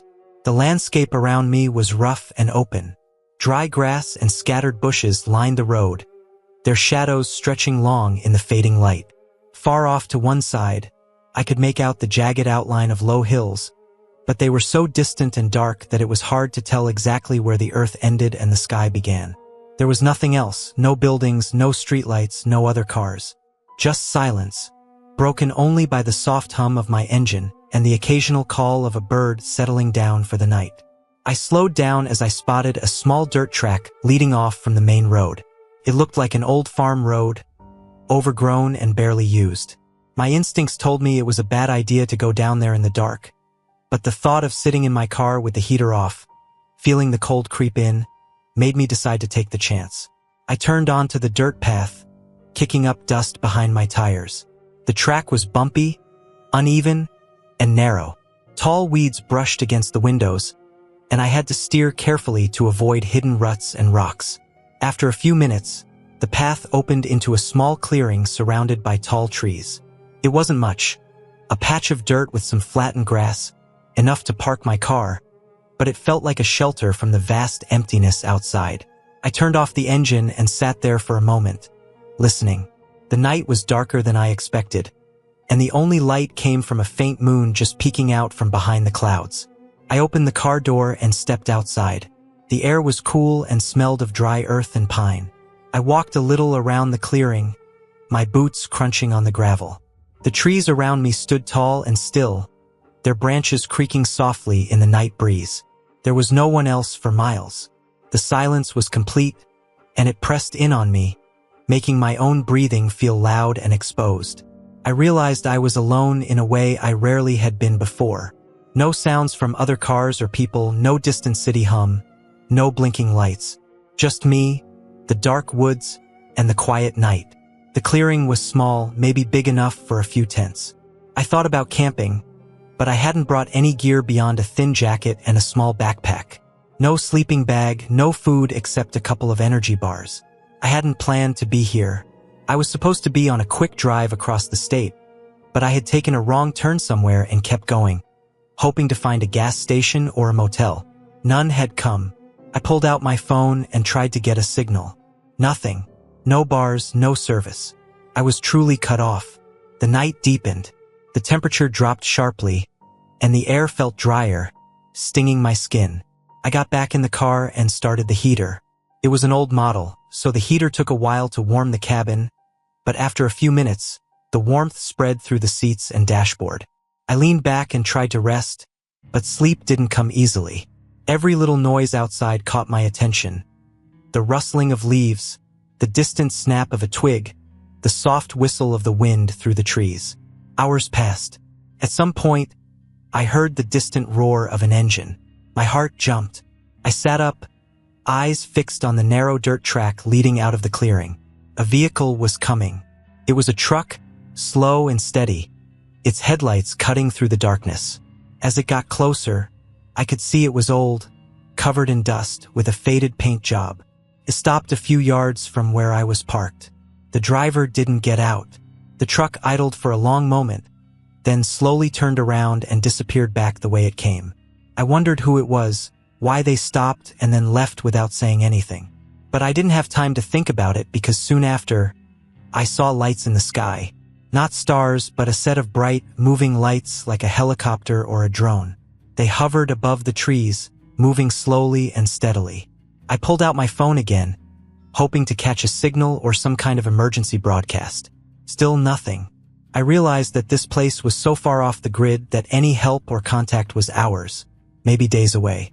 The rest of the night was long and quiet, except for those occasional signs that life was still moving somewhere nearby.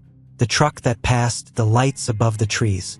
They gave me a strange comfort, proof that I wasn't completely alone, even if no one was close enough to help immediately.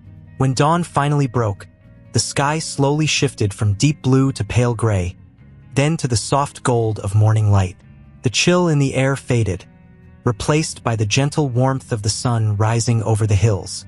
I stepped out of the car again and took a deep breath. The woods around the clearing looked different in daylight, less mysterious, less intimidating. I decided to head back to the main road, taking care to follow the dirt track carefully. The morning was still quiet, but the sounds of birds and insects filled the air, signaling the return of life and movement. After a slow, cautious drive, I finally reached the paved road again. From there, it wasn't long before I saw a gas station and a small diner. I stopped, filled up the tank, and bought a hot coffee that warmed my hands and my spirits. That night in the middle of nowhere wasn't scary because of ghosts or shadows. It was the real, raw experience of being isolated, far from everything familiar. It was about waiting, watching, and understanding just how quiet and empty the world could feel when you're truly alone. But it was also a reminder that no matter how far you go, or how lost you feel, there's always a way back. The road, the light, the small signs of life, they are all there. You just have to keep moving forward until you find them again.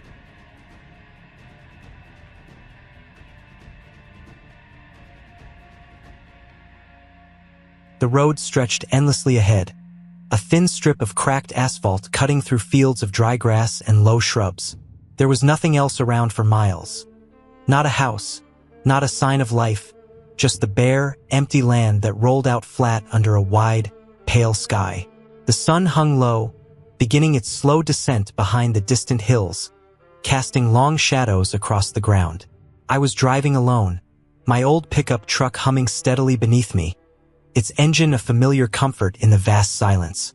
I'd taken this route on a whim, wanting to get away from the noise of the city, the crowds, and the constant rush of everyday life. The plan was simple. Drive as far as I could into the middle of nowhere, find a spot to stop, and just be alone with my thoughts for a while. No distractions, no responsibilities. Just the open road and the quiet. After a couple of hours, the road started to get rougher. Potholes and cracks became more frequent. The paint on the lines faded away altogether, and eventually the asphalt ended, replaced by packed dirt and loose gravel. The tires kicked up small clouds of dust as I pressed forward, the truck's suspension rattling under the uneven ground. I glanced in the rearview mirror. The only thing behind me was the empty road disappearing into the haze. Around me, the landscape was mostly flat, interrupted only by small clusters of scraggly bushes and the occasional lone tree struggling to survive in the dry soil. The wind was soft but steady, carrying a faint smell of earth and dry grass. The sky shifted colors as the sun dipped lower, orange bleeding into pink, then fading into pale blue. Eventually, I found a spot that looked promising. It was a small clearing by the side of the dirt road, surrounded by a few weathered trees with cracked bark and sparse leaves. I pulled over, killing the engine and stepping out into the cool air. The ground was hard and dry underfoot, the grass brittle and yellow. There was no sound besides the wind and the faint rustling of leaves. I walked around the clearing, taking in the emptiness. No signs of other people or vehicles. No buildings or structures. Just raw, untouched land stretching to the horizon. It was peaceful but also a little unsettling. Being so isolated made me aware of how small I really was in this vast space. As the sun sank completely, the temperature dropped quickly. I grabbed a jacket from the back of the truck and lit a small campfire with some dry twigs and leaves I found nearby. The fire crackled and popped, sending sparks into the darkening sky. I sat close, feeling the heat on my face as the stars began to appear overhead, hundreds of tiny lights scattered across the black velvet. There was no moon tonight, so the darkness felt deep and absolute. I looked up, trying to remember the names of some constellations I'd learned as a kid. Orion's belt was clear, a straight line of 3 bright stars cutting through the sky. It was amazing to see the stars so vividly, without the city lights washing them out. The silence around me was thick, almost physical. No cars, no planes, no voices. Just the occasional crackle from the fire and the faint sound of the wind moving through the branches. I spent a long time staring at the fire, lost in thought. The solitude made everything feel sharper. Memories, worries, hopes. I thought about why I'd come out here, what I was running from, or maybe what I was looking for. There was no easy answer. The quiet forced me to face myself without distractions. Hours passed. The fire burned low, leaving glowing embers that flickered like tiny eyes in the dark. The cold crept in despite my jacket. I crawled into the back of the truck, where I'd laid out a sleeping bag and a small pillow. The mattress was old and thin, but it was better than nothing. I closed my eyes and tried to rest, but sleep was slow to come. Around midnight, I was woken by a sound, a soft crunching, like footsteps on dry leaves. My heart jumped. I sat up slowly, trying to see through the darkness beyond the truck's windows. The headlights were off, so everything outside was pitch black except for the faint glow of the dying embers. The noise stopped as suddenly as it had started. I waited, breath held, listening. Nothing. I didn't see anything when I finally forced myself to step outside and look around. The night was still and empty again, the stars watching silently. Maybe it had been an animal, a deer or a coyote moving nearby. Out here, you never really knew what might come through the brush. The rest of the night was restless. The cold seeped into the truck's cab, and I found myself shivering under the thin blanket. I kept one ear open, alert to any sounds, but the only company was the wind and the distant cry of a lone owl. When the first light of dawn broke, it painted the sky in soft pastels. Pale pinks, blues, and yellows blending slowly. The temperature warmed quickly with the sun. I climbed out, stretching stiff muscles, and took a deep breath of the fresh, clean air. The world looked new and calm in the early morning light. I started the truck and drove slowly back toward the main road, feeling a strange mix of relief and sadness.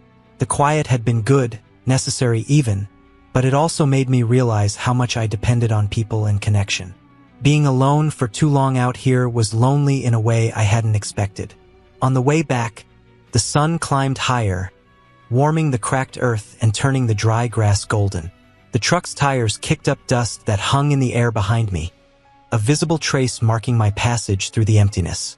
When I finally reached the paved road and saw the first signs of houses and power lines, I felt a rush of normalcy wash over me. The city was loud and crowded, but it was home. The middle of nowhere had been a place to clear my head, to see myself without distractions, but it wasn't where I belonged. As I drove into the town, the smell of gasoline, food, and people hit me like a wave. I thought about the night alone under the stars and the silence that had made everything inside me feel so loud. It had been a hard night, but it was exactly what I needed. The road out here was empty and rough, but it showed me something important. No matter how far I ran, I couldn't escape myself, and maybe that was okay. I pulled into a small diner by the roadside, the kind with flickering neon signs and chipped paint on the walls. Inside, the noise of voices and clattering dishes was comforting. I ordered coffee and sat by the window, watching the world move around me. The middle of nowhere was behind me now, but the feeling of quiet stayed with me. A reminder that sometimes, stepping away was the only way to find your way back.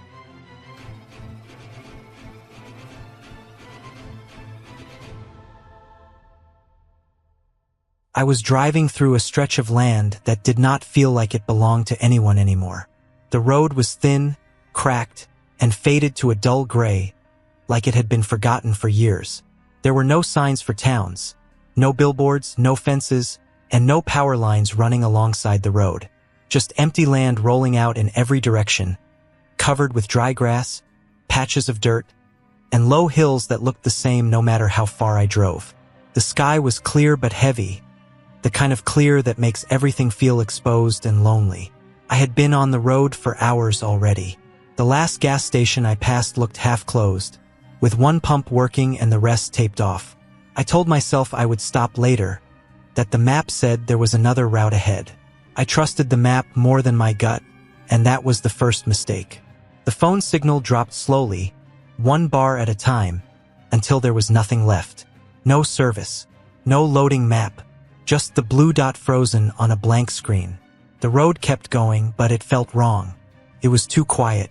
No other cars passed me. No animals crossed the road. Even the wind felt still, like the air itself was holding its breath. I rolled the windows down at one point just to hear something. All I heard was the low hum of my tires and the engine working harder than it should have. That was when the car started acting up. The temperature gauge climbed faster than normal. The engine light came on and stayed on. I eased off the gas, hoping it would settle down, but it only got worse. A few minutes later, the car jerked once, then again, and then lost power. I pulled over to the side of the road, gravel crunching under the tires, and the engine died completely. I sat there for a while with my hands still on the wheel. The silence rushed in the moment the engine stopped. Felt thick and heavy, pressing against my ears. I stepped out of the car and the heat hit me hard. The sun was still high, baking the ground, and the smell of hot metal came from under the hood. When I opened it, I knew I was done. Steam drifted up slowly, and everything looked dry and worn out. I had no tools, no spare water, and no signal. I looked down the road in both directions. The road stretched straight and empty, disappearing into the heat shimmer. No buildings, no signs, just land that looked endless and empty. I checked the trunk, then the back seat, then my pockets. Nothing helpful. I told myself someone would pass eventually. I told myself this was just bad timing, nothing more. Time moved slow out there. The sun crept across the sky, and the heat stayed constant. I tried to stay in the shade of the car, but there was not much of it. Flies started to show up, buzzing around, landing on the windows and mirrors. The wind picked up a little, carrying dust across the road in thin lines. Every sound felt louder than it should have been. After a while, I noticed something off the road, a shape that did not match the land around it. Far out past the ditch, there was an old structure sitting low against the ground. It looked like a small building or maybe a shed. The roof was crooked, and the walls looked sun-bleached and cracked. It was far enough away that I had not noticed it before. I stood there for a long time before deciding to walk toward it. Staying by the car felt pointless. There was no shade, no water, and no sign of help coming. The walk was slow and harder than it looked. The ground was uneven, full of rocks and dry holes hidden by grass. Sweat soaked through my clothes, and my mouth felt dry and sticky. Up close, the building looked worse than I expected. It was an old service shack, maybe something used decades ago when the road mattered more. One wall had collapsed inward, and the door hung open on one hinge. Inside, the air was cooler but smelled like dust, rust, and old oil. The floor was dirt, packed hard, with bits of metal and glass scattered around. I searched every corner carefully. There was nothing useful. No tools, no water, no working equipment. Just broken shelves, empty containers, and faded markings on the walls that meant nothing anymore. Still, being inside made me feel slightly safer. The sun was blocked, and the wind could not reach me as easily. As the light started to change, the place felt different. Shadows stretched longer through the broken walls. The temperature dropped just enough to notice. That was when I realized how far I was from the road. If something happened, getting back would not be easy. I stepped outside and looked toward my car. It was smaller now, sitting alone on the side of the road, surrounded by nothing. On the walk back, I felt watched, even though there was nothing around. No movement, no sound, just the feeling that the land was too open, too empty. My own footsteps sounded strange, like they did not belong out there. When I reached the car, I felt relief that surprised me. Night came fast. The sky turned deep blue, then black, filled with stars brighter than I had ever seen. With no lights around, everything stood out. The cold followed quickly. I wrapped myself in what I could find and sat inside the car, doors locked, windows up. Sleep came in short pieces, broken by discomfort and worry. Sometime early in the morning, I heard a distant sound. Not close but real. An engine. Took a moment to trust it. I got out of the car and stood on the road, watching the horizon. A faint shape appeared, growing larger slowly. Headlights cut through the darkness, bouncing as they came closer. The vehicle slowed when it reached me. It did not stop completely, but it slowed enough for the driver to see me and the dead car. A moment later, it pulled over ahead of me. Help came in the form of a tow truck that had no business being out there except routine checks. The driver helped get my car loaded and took me back toward a town that barely showed up on maps. The car was beyond repair. The mechanic later said it was a mix of heat, age, and bad luck. I was fine, just tired, dehydrated, and shaken.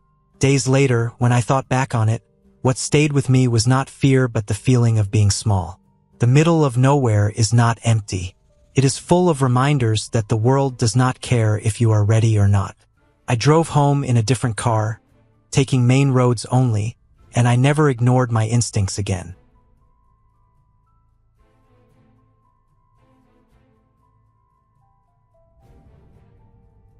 I was driving through a part of the country that barely showed up on my GPS, the kind of place where the road feels forgotten and the land looks like it hasn't changed in decades. I had taken the route to save time, or at least that's what I thought at first. The highway slowly turned into a two-lane road, then into a narrow strip of cracked asphalt cutting through dry land and low hills. There were no houses, no gas stations, no billboards, nothing that made the place feel alive. Just open land, old fences leaning at bad angles, and miles of silence. The sun was already low, turning everything a dull orange. I remember noticing how quiet it was when I rolled the window down a little. No traffic noise, no wind strong enough to move the bushes, not even birds. The kind of quiet that makes you more aware of your own breathing. I kept driving because turning back would have meant losing hours, and I thought I'd be through it before dark. About 40 minutes later, my fuel warning light came on. That bothered me more than it should have. I knew I had enough gas to make it to the next town according to the GPS, but the empty land around me made that promise feel weak. I slowed down, trying to save fuel, watching the road like something might suddenly change. The road got worse. Potholes showed up without warning, forcing me to drive closer to the shoulder. The dirt on the sides looked soft, like it would swallow a tire if I drifted too far. I noticed an old dirt road branching off to the right, barely visible, with tire marks that looked recent enough to not be years old. I didn't take it. I stayed on the main road, if you could even call it that. As the light faded, my phone signal dropped to nothing. The GPS froze, the arrow stuck in place while the map stopped moving. I kept driving anyway, trusting that forward was better than stopping. That's when the car started to feel off. A vibration came through the steering wheel, small at first, then more steady. I told myself it was just the road, but deep down I knew it wasn't. A few miles later, the vibration turned into a dull thumping sound. I pulled over as far as I safely could and stepped out. The air felt heavy and still. When I checked the tire, it was almost flat, a slow leak that had probably been building for a while. The spare tire was in the trunk, but the ground was uneven and rocky. I worked anyway, hands getting dirty, sweat running down my back even though the air was cooling. Took longer than it should have. The jack kept slipping slightly, forcing me to reposition it again and again. Every time I stood up, I looked around without thinking, scanning the open land. There was nothing moving, but the darkness made the distance feel closer, like the land was watching instead of the other way around. By the time I finished, it was fully dark. The stars were bright, clearer than I'd seen in years, but that didn't help. The car started fine, which gave me some relief, and I got back on the road. I drove slower now, every sense tuned in. The fuel gauge kept dropping, and I stopped checking it after a while because it only made things worse. About 20 minutes later, the engine sputtered once. Then again. I eased off the gas, hoping it was just bad fuel movement. Then it happened a third time, stronger, and the car lost power. I coasted to the side and came to a stop. This time, when I tried to start it, nothing happened. The engine turned but didn't catch. I sat there for a moment, hands on the wheel, listening to the quiet settle in again. No headlights in the distance, no sound of engines, just the faint ticking of the car cooling down. I got out and checked under the hood even though I knew it wouldn't help.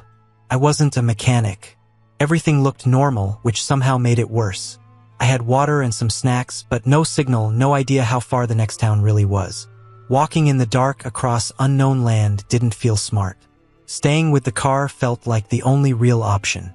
I locked the doors, turned off the interior light, and waited. Time moved strangely out there. Minutes felt long, then suddenly short. I stayed awake, watching the road through the windshield. At some point, far off, I saw headlights. They were weak at first, then slowly got brighter. Relief washed over me in a way I hadn't expected. The vehicle passed by without stopping, moving fast, but knowing someone else was out there made the place feel less empty. Not long after that, another set of headlights appeared, slower this time. The vehicle pulled over ahead of me. A man stepped out, checked on the situation, and called for roadside assistance using his satellite phone. He didn't stay long, but he didn't need to. Help was on the way. Took hours, but a service truck finally arrived. My car was towed to the nearest town, which turned out to be much farther than I thought. The mechanic later told me the fuel pump had failed and the tire damage came from debris on the road. Simple problems, bad timing. I left that place the next morning after a few hours of sleep. In daylight, the land looked less threatening, just empty and worn. Still, I didn't take that road again. Being stuck in the middle of nowhere taught me how quickly normal things can turn serious when there's no one around. I made it home safe, but the memory of that silence stayed with me long after, a reminder that some roads demand more respect than they appear to at first glance.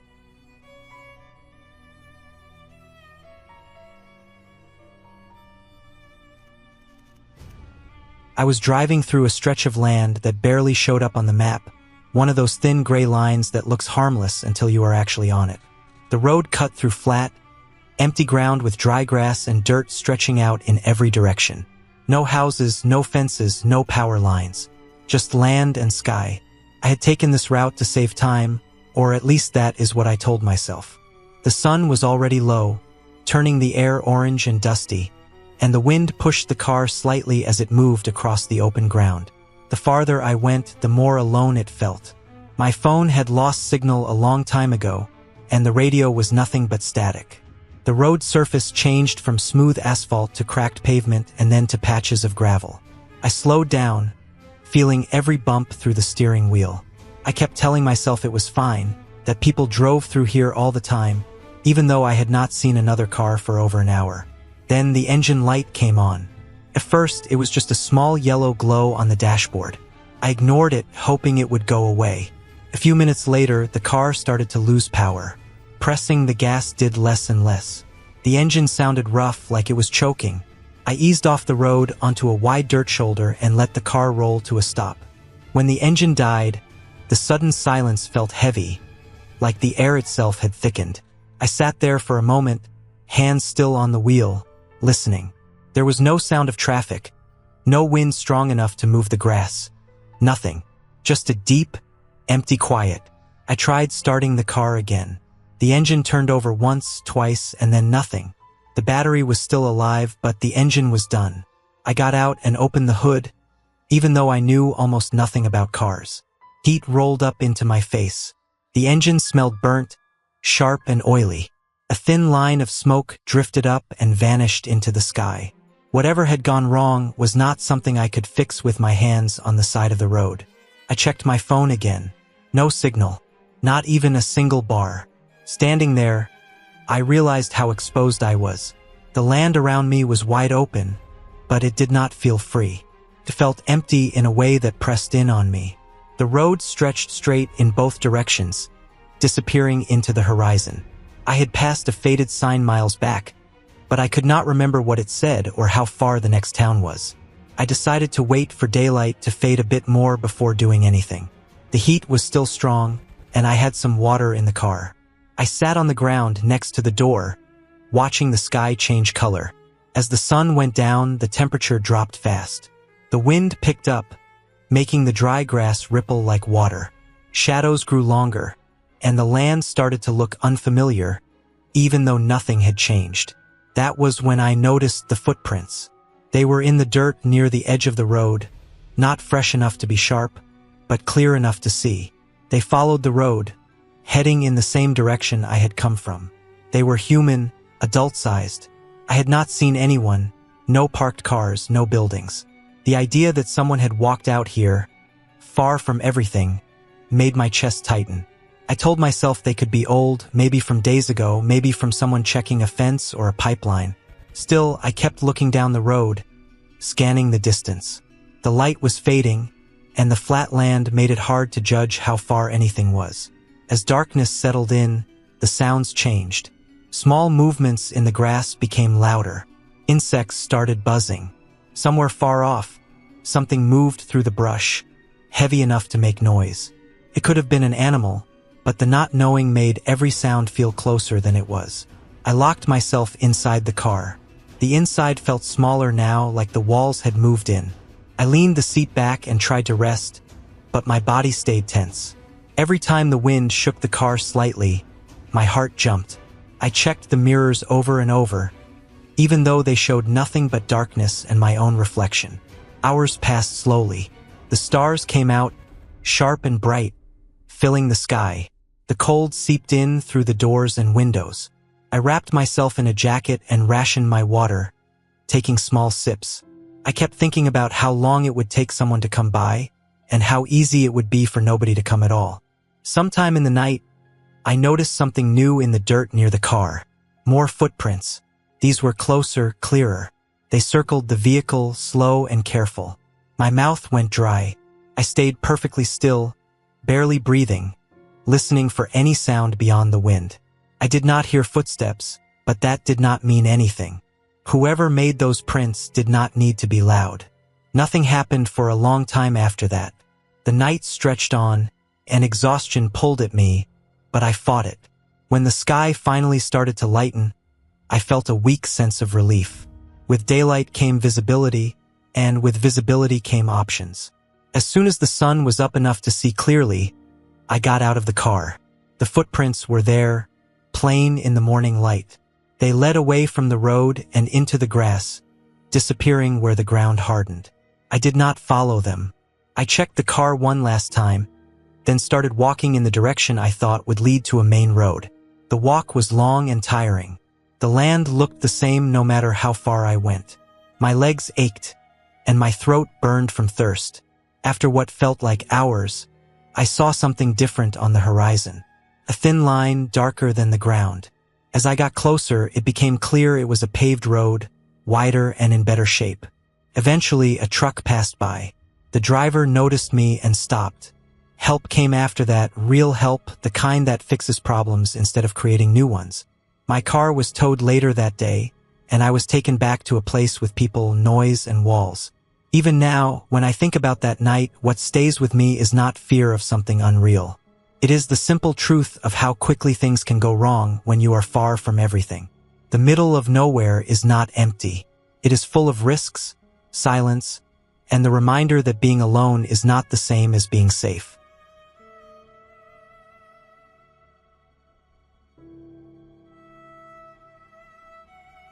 I was driving alone through a stretch of land that felt like it had been forgotten on purpose. No houses, no towns, no signs that anyone cared enough to name the place. Just long, flat road cutting through dry ground and scattered weeds. The sky was wide and pale, the kind that makes you feel small without trying. I had taken the route because my phone GPS showed it would save time, but once I was already deep into it, I realized time was not what this place cared about. The road surface changed from smooth to rough without warning. Small cracks turned into long broken lines, and then into patches where gravel showed through old asphalt. My tires made a steady hum that never changed, and that sound became the only proof that I was still moving forward. I kept checking my mirrors even though there was nothing behind me. No cars, no dust trails, no movement at all. The land on both sides looked empty at first, but the longer I drove, the more details started to stand out. Rusted fence posts leaning at odd angles, wire hanging loose and buried in dirt, old tire tracks that left the road and disappeared into nothing. Dead grass flattened in strange patterns, like something heavy had been dragged across it a long time ago. There were no trees, just low bushes and rocks that looked like they had been there forever. After hours of driving, my fuel gauge dropped faster than I expected. I knew I had made a mistake trusting the map. There was no station ahead, no services, nothing. Just more road stretching forward like a thin line into heat haze. I slowed down, trying to save fuel, and that was when the engine started to feel wrong. Not loud, not dramatic, just a small change that anyone who has driven long enough learns to notice. A vibration that did not belong. The engine finally gave up without warning. No loud bang, no smoke, just silence. The kind of silence that presses against your ears. I rolled to a stop on the side of the road, gravel crunching under the tires, and then nothing. I sat there for a long time with my hands still on the wheel, staring straight ahead. The road kept going, but I wasn't. I tried my phone. No signal. Not even a weak one. The screen felt useless in my hand, just a piece of glass showing the time ticking forward. I stepped out of the car, and the heat hit harder than I expected. The air was dry and heavy, like it had been sitting still all day waiting for someone to walk into it. I opened the hood even though I am not a mechanic. Hot metal smell rose up, sharp and unpleasant. Everything looked the same as it always does to someone who doesn't know engines. Hoses, metal parts, dust. Nothing obvious. I closed it again, already knowing I wasn't fixing anything out there. I looked down the road in both directions. Nothing moved. No wind, no birds, no insects. Just empty space and the sun slowly lowering. That was when the feeling started. Not fear exactly, but awareness. The kind you get when you realize help is not close and night is coming whether you like it or not. I checked the trunk. A half-full water bottle, an old jacket, a small flashlight with weak batteries. No food, no spare fuel. I drank only a little water and forced myself to stop. I knew better than to waste it. I sat on the edge of the trunk and watched the sun slide down. The light changed color, turning the land orange, then dull brown, then gray. As it got darker, the temperature dropped fast. The heat of the day left like it had never been there. The silence changed too. It became deeper, heavier. Every small sound I made felt loud. My footsteps on gravel sounded wrong, like I was breaking some rule by being there. I stayed inside the car once it was dark. The flashlight barely helped, so I turned it off to save power. The sky above was full of stars, more than I had ever seen, but they did not make me feel calm. They made the space feel bigger and me smaller. I slept in short pieces, waking up often, unsure how much time had passed each time my eyes opened. When morning came, it didn't feel like relief. The sun came back fast, bringing heat and showing the same empty land again. Nothing had changed. My car was still dead. My phone still useless. I decided to walk. I locked the car even though I knew it didn't matter. I took the water and the jacket and started walking along the road in the direction I had been going. The road felt endless. Each rise looked like it might reveal something ahead, but every time it was just more of the same. Hours passed. My mouth dried out. My legs felt heavy. The heat pressed down again. I started noticing things I hadn't before. Old cans half buried in dirt. A broken signpost with no sign left on it. Pieces of black rubber shredded and scattered. Signs that others had passed through, but not recently and not often. I began to understand something important as I walked. This place wasn't dangerous because of something hiding in it. It was dangerous because it didn't care. You could break down, get lost, run out of time, and the land would stay exactly the same. No reaction. No change. Late in the afternoon, I saw a thin line of dark shapes far ahead. At first, I thought it was another trick of light, but it stayed there as I walked closer. It was a small cluster of buildings barely standing. An old service stop or rest area that had been abandoned for years. Roofs sagging, walls faded and cracked. I reached it with shaking legs and very little water left. Inside one of the buildings, I found shade and a working hand pump outside, connected to a deep well. The water was slow and tasted metallic, but it was water. I drank carefully, resting for a long time before doing anything else. There was an old emergency radio inside, dusty but intact. After hours of trying and waiting, it finally picked up a weak signal. I stayed there until help arrived the next morning, a maintenance truck that rarely checked that road anymore. Weeks later, after everything was done and I was back in normal places with normal sounds, I still thought about that stretch of road. Not with fear, but with respect. The middle of nowhere isn't empty. It's full of reminders. Reminders that planning matters, that shortcuts can cost more than time, and that being alone isn't always loud or dramatic. Sometimes it's quiet, patient, and waiting for you to notice how small you really are.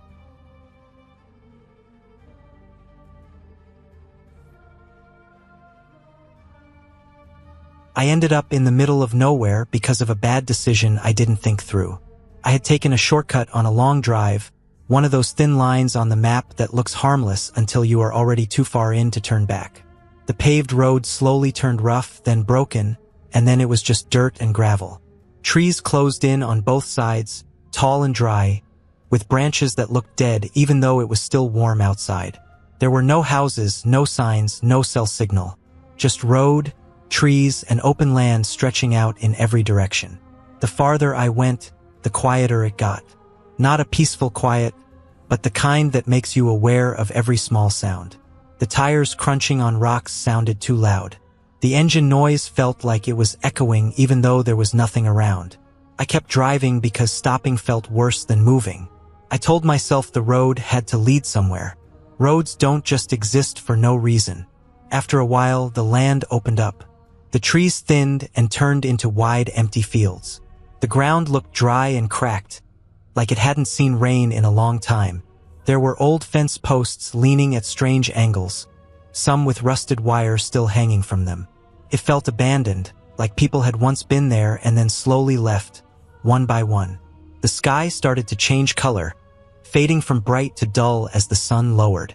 That's when I realized I had been driving for hours without seeing another car. The car started to feel different. The steering wheel vibrated more than before. The road got worse, full of deep ruts and sharp stones. I slowed down, but it didn't help much. Then I felt a sudden pull to one side and heard a loud pop. The car dragged hard, and I barely managed to stop without sliding off the road. When I stepped out, the air felt heavy and dry, and the silence pressed in on me. The tire was shredded. Not just flat, but torn open like it had been sliced. I stood there longer than I should have, just staring at it. The spare was in the trunk, but when I checked it, my stomach dropped. The spare was flat too. I remembered thinking I would deal with it later, months ago, and now that small delay had followed me all the way out here. I tried my phone again, even though I already knew there was no signal. Nothing. I looked around, hoping to see some building, a tower, anything. There was nothing but open land and the road stretching forward and backward, both directions looking exactly the same. I felt very small standing there, like the land didn't care that I existed. As the light faded, the temperature dropped fast. The wind picked up and carried dust across the road. I decided to stay with the car. Walking felt risky. I had no idea how far the next place was, and getting lost out there would be worse. I gathered what I had, water bottles, some snacks, a jacket, and sat inside the car with the doors locked. even though I knew locks wouldn't matter much if something went wrong. Night came fully, and the darkness was deep. There were no lights anywhere, no glow on the horizon. The sky was full of stars, more than I had ever seen before, but instead of being calming, it made me feel exposed. Every sound stood out. The wind moving through dry grass, something small running across the ground, metal ticking as the car cooled down. I stayed awake, checking the time over and over, even though time didn't mean much out there. Sometime after midnight, I noticed tracks in the dust near the road when I stepped out to stretch. Not fresh tire tracks, but footprints. Human footprints. They weren't clear enough to tell how old they were, but they crossed the road and disappeared into the field. That bothered me more than anything else. It meant someone had been out there, walking with no clear destination. The night dragged on. I slept in short, broken pieces, waking up every time the wind shifted or the car creaked. When morning finally came, it felt like a relief just to see color again. The land looked even more empty in daylight.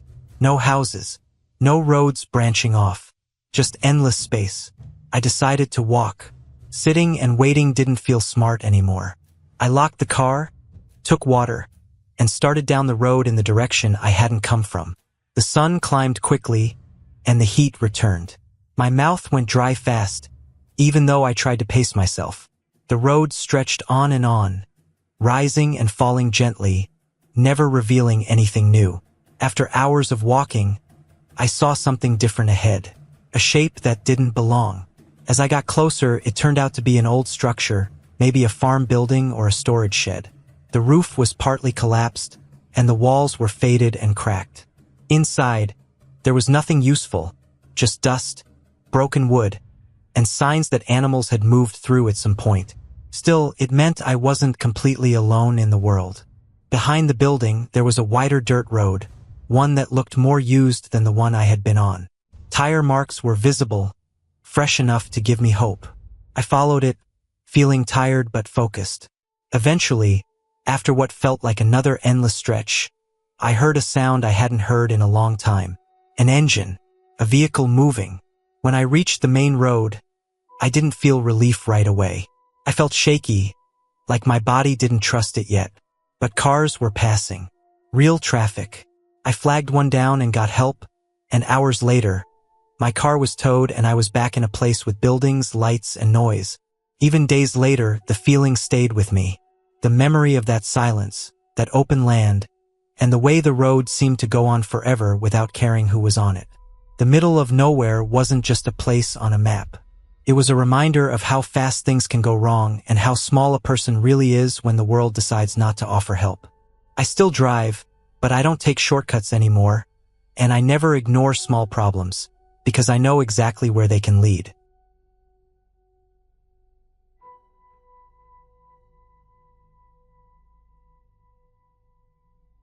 The road ran straight for so long that it stopped feeling real. It was one of those empty stretches where the land looks the same in every direction, flat and dry, with weeds bending low from constant wind. The sun was already dropping, turning the sky dull orange, and I hadn't seen another car for more than an hour. I was driving through the middle of nowhere, cutting across a rural route to save time, trusting a map that looked too clean for a road this bad. My tires hummed on cracked asphalt. The lines on the road were faded almost white, broken in places like they had given up years ago. Every few miles there was a rusted fence or an old gate leaning sideways, leading to land that looked unused and forgotten. No houses, no lights, no signs, just long stretches of nothing. I wasn't in a hurry, but I also didn't want to be out there after dark. The gas gauge was just under half, enough to get somewhere, I thought. The air inside the car smelled faintly of dust and warm plastic. I kept the window cracked because the AC wasn't working right, and the outside air felt dry and stale, like it hadn't moved all day. About 10 miles after the last turnoff, the road changed. It narrowed without warning. The surface turned rough, patched over and over again, with loose gravel pulled onto the pavement. The steering wheel started to shake slightly, and I slowed down. The land around me dipped into shallow ditches and low hills, the kind that block your view just enough to make you uneasy. That's when I noticed the fence running alongside the road had changed too. It was newer, thicker metal posts driven deep into the ground. Every few hundred feet, there were small signs attached to it. I couldn't read them at first, but I could tell they weren't old. They caught the light differently. The sun dropped lower, and the shadows stretched long across the road. My phone had no signal. I checked it anyway, out of habit. Nothing. No bars. The silence outside felt heavy, like the land itself was holding its breath. A few minutes later, the car hit something sharp. There was a loud pop, followed by a dragging sound. The steering wheel jerked, and I fought to keep the car straight. I slowed to a stop on the shoulder, heart beating hard, the sound of the flat tire obvious even before I got out. When I stepped outside, the quiet hit me even harder. No insects, no birds, just wind brushing through dry grass. The smell of hot rubber mixed with dust. The tire was completely shredded, torn open like it had been sliced. A piece of metal was stuck deep in the tread, bent and jagged, not something that looked like it came from the road by accident. I opened the trunk and checked the spare. It was there, but half flat and cracked along the side. Useless. I stood there longer than I should have, staring at it, trying to think clearly. The fence was closer now that I was outside. One of the signs was only a few steps away. I walked over and wiped dust off it with my sleeve. It warned about private property and restricted land. The paint was fresh. The bolts were tight. Someone had put effort into keeping people out. I looked up and down the road. Still nothing. No headlights. No movement. The sun finally slipped below the horizon, and the temperature dropped fast. I could feel it on my arms. Walking was the only option. I locked the car even though it felt pointless, grabbed a bottle of water, and started down the road in the direction I had been heading. The ground beside the road was uneven, full of rocks and dry weeds that scraped against my legs. Every step felt loud. As it got darker, the fence continued without end. Beyond it, the land dipped and rose, with old dirt paths cutting through it, barely visible. Some of them looked used, pressed flat by tires or heavy equipment. I noticed deep ruts in places still sharp like they were made recently. After about 30 minutes, I saw lights ahead. Not streetlights, but a low cluster of white lights, steady and harsh. Relief washed over me at first. Then I noticed how isolated they were. No town, no other buildings. Just one compound sitting alone in the dark. As I got closer, the smell hit me. Oil, metal, and something rotten underneath it. The fence around the place was taller, topped with barbed wire. Cameras were mounted on poles, slowly turning back and forth. The ground near the gate was packed down hard, stained dark in places. I stopped walking. Everything in my body told me not to go closer. This wasn't help. This wasn't a place meant for someone like me to just wander into. That's when I heard movement behind me. Not footsteps exactly, but the sound of something shifting, metal scraping softly. I turned slowly. A vehicle was parked off the road, half hidden in a shallow ditch. It was dark, unmarked, and running. I hadn't seen it before. The headlights came on, flooding the road with light. I froze. The engine revved once, slow and controlled. There was no rush in it, just confidence. I didn't wait to see more. I stepped off the road, cutting across the ditch, my shoes sliding on loose dirt. I moved low and fast, following the fence line back the way I came. My lungs burned, and my heart felt like it was trying to break free from my chest. The lights followed the road, not me. The vehicle stayed on pavement. That was the only thing that saved me. I kept moving, using the land to hide, staying down until my legs shook. Eventually, the lights faded behind me. I didn't stop until I reached my car. The night was fully dark now. I got inside, locked the doors, and sat there breathing, afraid to move. Hours passed. I didn't sleep. I watched the road, hands tight on the wheel. Just before dawn, a pickup truck came into view. I flagged it down without thinking. The driver stopped, helped me load my car, and towed it to the nearest town without asking many questions. In the daylight, everything looked less threatening, but no less wrong. When I tried to explain where I had been, the locals avoided my eyes. One man finally told me that some roads aren't meant to be shortcuts and that some places don't want witnesses. I never went back for the car until weeks later, with help and daylight on my side. The fence was gone. The signs were gone. The road looked old again, like nothing had ever been there. But the tire was still shredded the same way, and I still remember how quiet that place was, and how deliberate everything felt. Some parts of the middle of nowhere are empty for a reason, and getting out alive doesn't always mean you were meant to see it in the first place.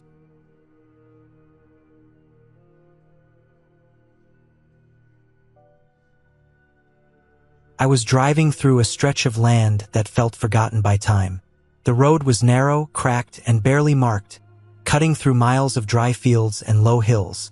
There were no houses, no stores, no lights, nothing but old fence posts and weeds bending in the wind. I had taken this route to save time, trusting the map on my phone more than my own sense.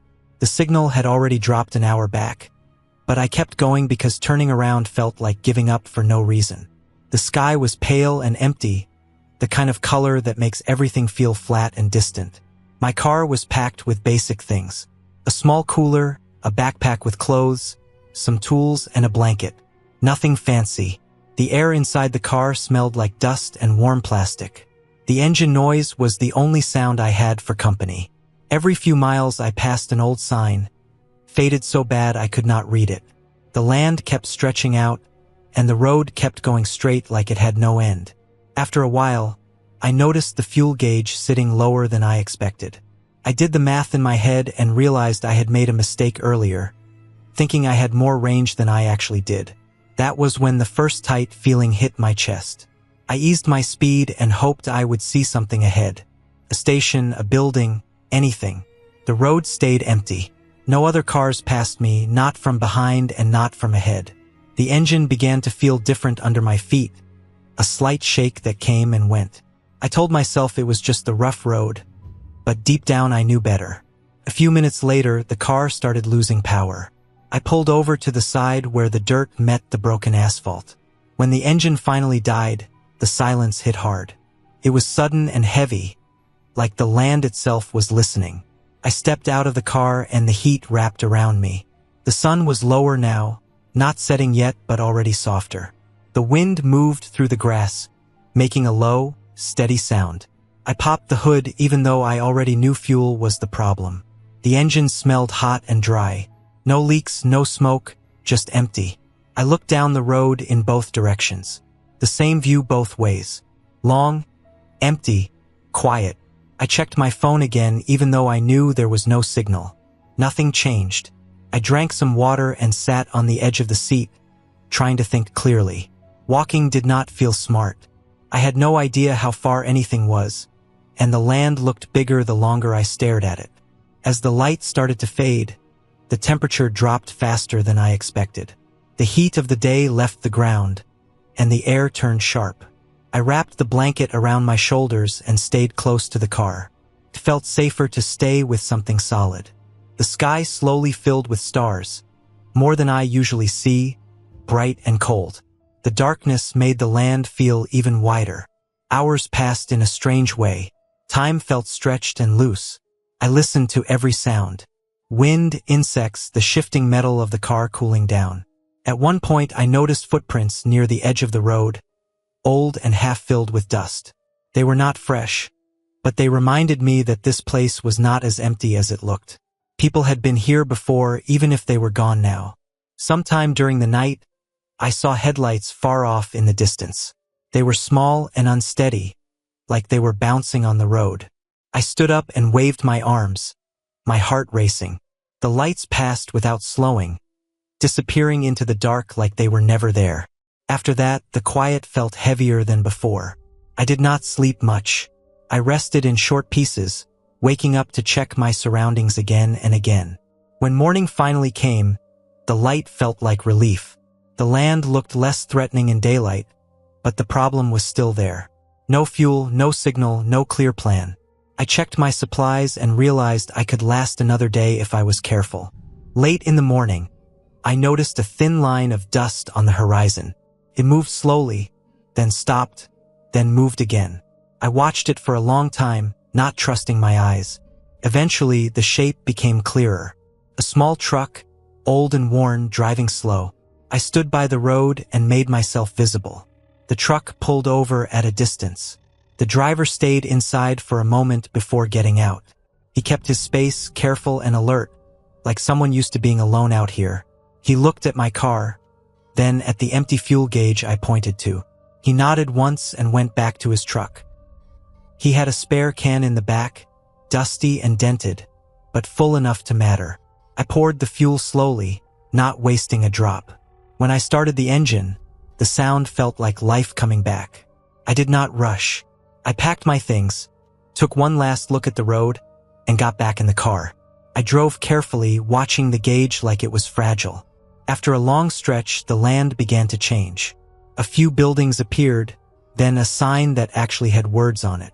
When I finally reached a proper road and saw traffic again, my shoulders relaxed for the first time in a day. I filled the tank completely at the first station I saw. That place in the middle of nowhere stayed with me. Not because of anything unreal or strange, but because of how easy it was to end up there by accident. The land did not try to scare me. It did not need to.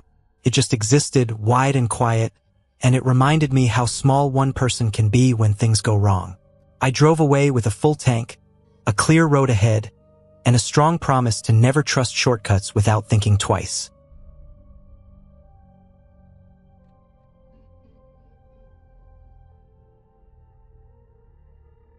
I was driving through a stretch of land that did not feel like it belonged to anyone.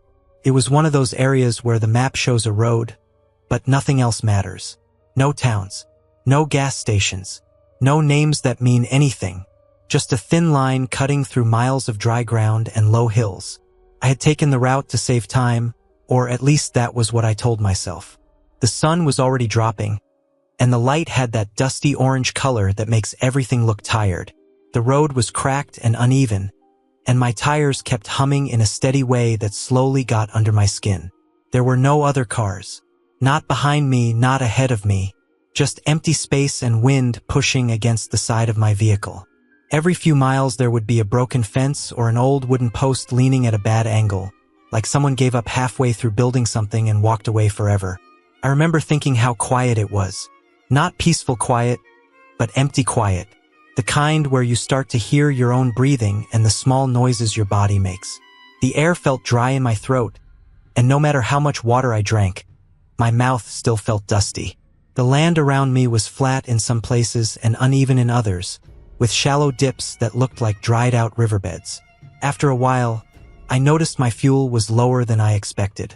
Not empty, but low enough to make me pay attention. I told myself it was fine.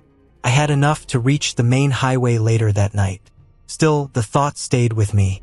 I slowed down a bit, not because it helped fuel, but because slowing down made me feel like I was in control. The sun finally slipped below the horizon, and the temperature dropped fast. The sky turned a deep blue, and the stars came out sharp and bright. There were more stars than I was used to seeing, like the sky had been wiped clean. My headlights felt small compared to all that darkness. They lit up only a narrow piece of road, and everything else stayed hidden. That was when I saw something off to the side. First, it looked like a pile of junk. Then my headlights caught the shape better. It was a vehicle sitting a few yards off the road. An old pickup truck, rusted and tilted slightly, like it had sunk into the ground over time. One of the tires was completely flat, almost melted into the dirt. There were no lights, no movement, no sign of anyone around. I kept driving. I told myself there was nothing to gain by stopping. But a few miles later, my car started to feel wrong. The engine sound changed slightly, and the steering wheel vibrated more than usual. I tried to ignore it, but then a warning light came on. Not flashing, just steady and calm, which somehow made it worse. I pulled over to the side of the road where the ground looked firm enough. When I stepped out, the silence hit harder. There were no insects, no distant traffic, nothing. Just wind brushing against dry grass. The smell of dust and hot metal filled my nose. I popped the hood and stared at the engine, knowing full well I did not have the skills to fix anything serious. I checked what I could. Fluids looked low but not empty. Nothing was leaking. Still, the engine was running rough. I closed the hood and sat back inside, hoping it would smooth out after a few minutes. It did not. Instead, the engine sputtered and died, leaving me in complete darkness except for the dashboard lights fading out. I sat there longer than I should have, just listening to my own breathing. My phone had 1 bar of signal, barely enough to show the time. No calls went through. No messages sent. I tried again and again until the battery dropped faster than I liked. I thought about walking, but I had no idea how far anything was. The road felt endless, and the darkness made it worse. The old pickup truck I passed earlier came back to my mind. It did not feel like help. Felt like a warning. I decided to stay with the car. I cracked a window for air and wrapped myself in a jacket. Hours passed slowly. The cold sank into my bones, and the ground outside seemed to swallow sound. At some point, I noticed faint lights far away. Not headlights, not moving.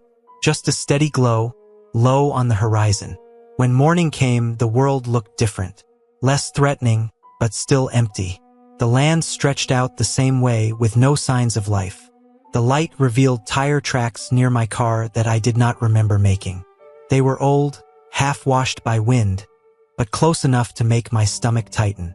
I waited until the sun was higher, then tried the engine again. It struggled, coughed, and finally turned over. The sound felt like relief pouring into my chest. I did not waste time. I drove carefully, eyes scanning everything around me. About 20 minutes later, I reached a stretch where the road met a wider highway, a real one with fresh lines and signs. I pulled onto it and kept driving until I saw the first gas station. When I stopped, my hands were shaking as I filled the tank. I never went back to that road. I looked it up later and found almost nothing about it. No stories, no warnings, just a thin line on a map cutting through a place that does not care if you pass through or not. What stayed with me was not fear of something chasing me, but the feeling of being completely unnoticed. Like if I had stayed there longer, the land would have taken me quietly, without effort, and nothing would have changed at all.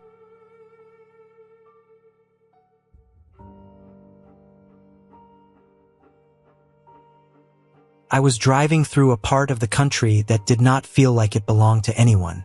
The road was narrow, cracked, and faded so bad the lines were almost gone. Trees stood far apart, dry and twisted, like they had grown tired of being there.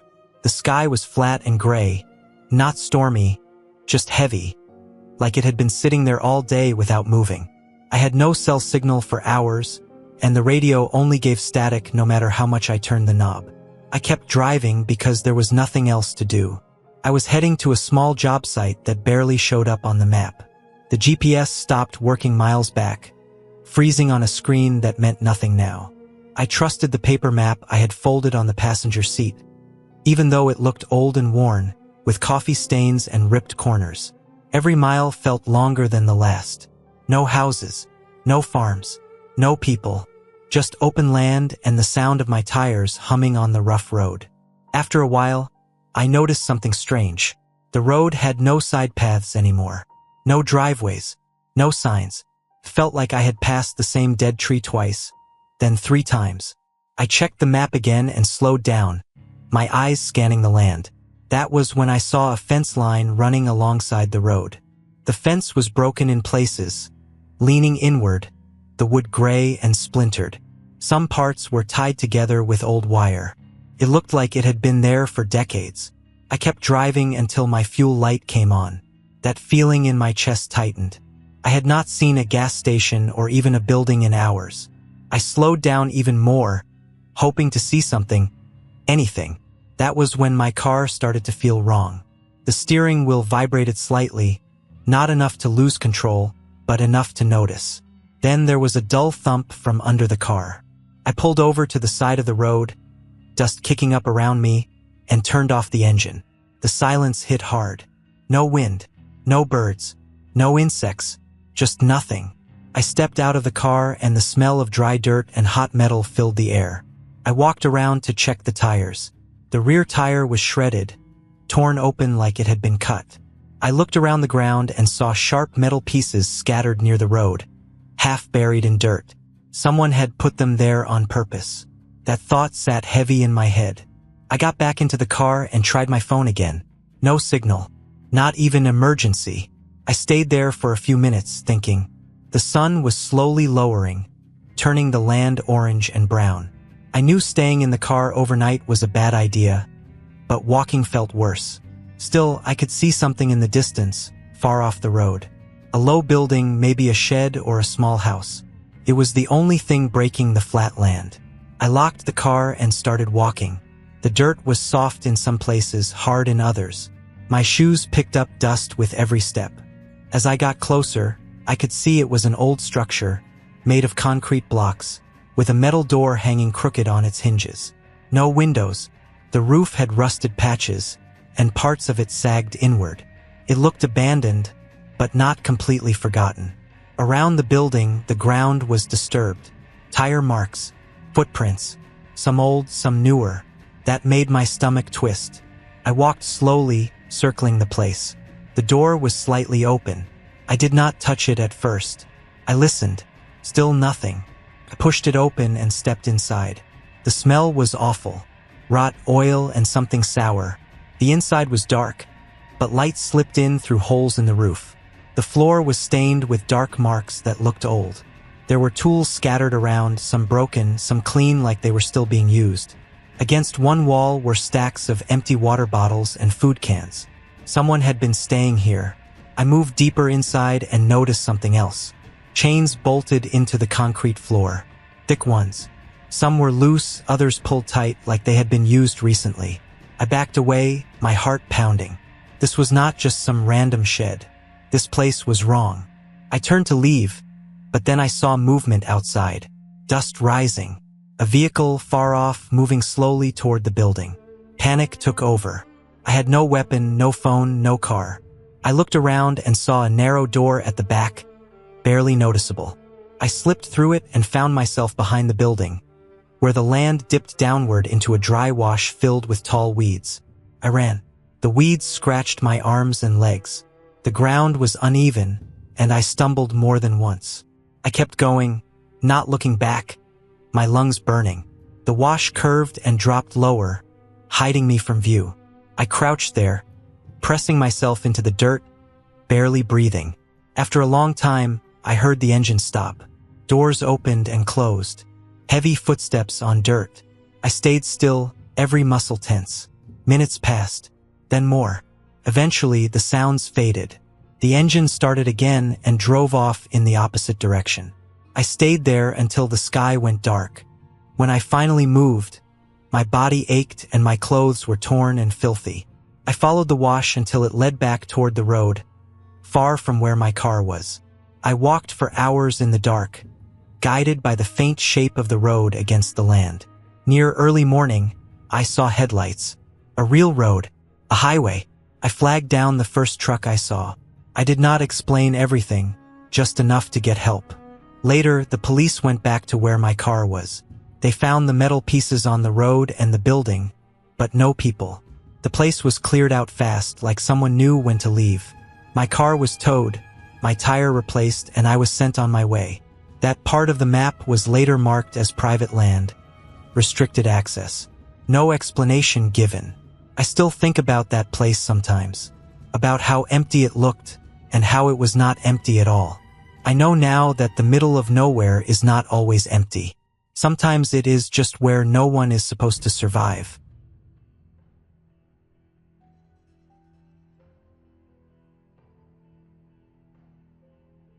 I was driving through a stretch of land that felt forgotten by time, the kind of place where the road keeps going straight for so long that your eyes start to hurt from staring at nothing. It was late afternoon, the sun low and dull, not bright enough to feel warm, just hanging there like it had no energy left. I had taken this route because it looked shorter on the map, and I trusted the map more than my gut. That was my first mistake. The land around me was flat but rough, dry grass mixed with patches of dirt and small rocks. Every few miles there were broken fences leaning at odd angles, like someone had given up fixing them years ago.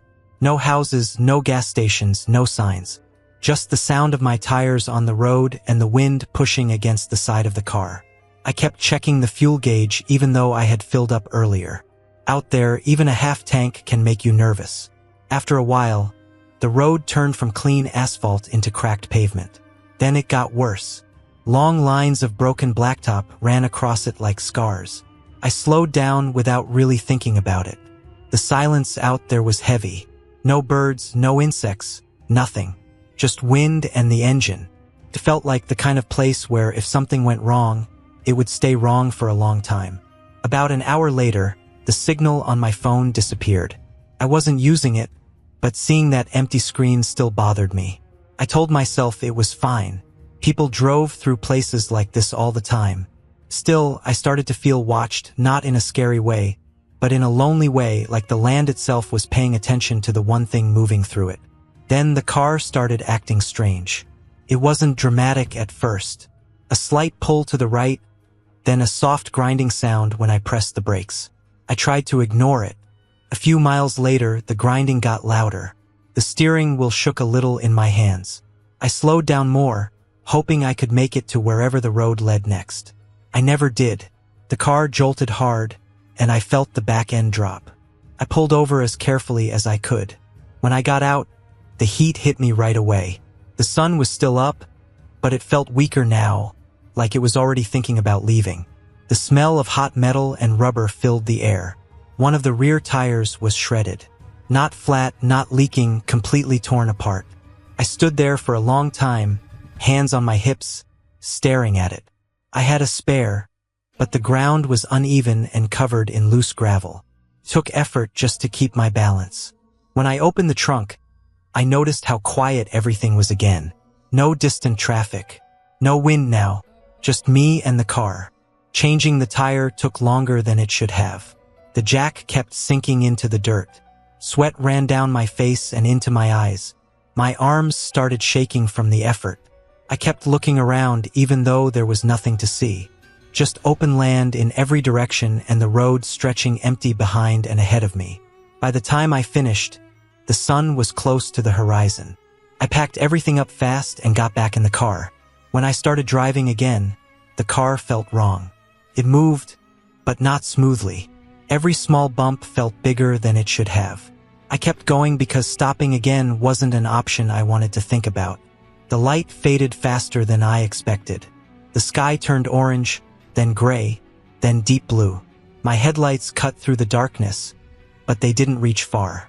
The road seemed narrower at night, like it was shrinking. I passed an old dirt turnoff that looked like it hadn't been used in years. A wooden sign stood beside it, but it was too worn to read. That was when the engine light came on.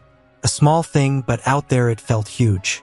I eased off the gas, listening closely to every sound. The engine started to cough, then settled, then coughed again. My mouth went dry. I kept driving, counting the seconds, the miles, hoping for anything ahead. The car finally died without warning. One moment I was moving, the next I was coasting in silence. I guided it to the side of the road and let it roll to a stop. When I tried the ignition again, nothing happened. No click, no turn, just dead. I sat there for a while, hands on the wheel, breathing slow. The darkness outside felt thick. When I stepped out, the night air was cooler but still dry. The stars were bright, more than I had ever seen before. It would have been beautiful anywhere else. I checked under the hood even though I didn't really know what I was looking for. Everything smelled burnt. I closed it and leaned against the car. Walking was the only choice left. I grabbed a flashlight and a bottle of water and locked the doors out of habit. The road felt different on foot. Every step echoed in my head. The beam of the flashlight bounced over cracks, stones, and dry weeds pushing through the edges. I walked for what felt like hours, but it was probably less. My legs grew tired, and my throat got dry fast. I kept thinking about how far I had already driven and how much farther I might have to go. Eventually, I saw a faint glow ahead. Not bright, just a soft yellow light. As I got closer, I realized it was a small building set back from the road. An old service station, long closed, but one light was still on inside. The windows were dusty, and the paint was peeling. The door was unlocked. Inside, the place smelled like oil and old wood. Shelves were mostly empty, but there was a phone mounted on the wall. I picked it up, not expecting much. To my surprise, there was a dial tone. Took a few tries, but the call went through. Help was on the way. Not fast, but coming. I sat on the floor and waited. The hours passed slowly. My body cooled down, then got stiff. When headlights finally appeared through the window, relief washed over me so hard it almost hurt. The tow truck driver loaded my car without rushing. Everything felt calm again, normal. By the time I was back on a main road, the sky was starting to lighten. My car was damaged but fixable. I was tired, dirty, and sore, but I was safe. As the sun came up, the middle of nowhere faded behind me, turning back into just land on a map. I didn't feel brave or proud. I felt lucky, and I knew I wouldn't take roads like that lightly again.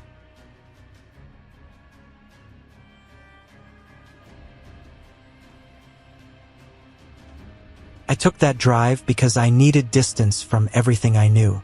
It was not for adventure or fun. I had days off, a full tank, and a map with a thin road cutting through a wide empty area. I told myself it would be quiet, that nothing would happen, that it was just another drive.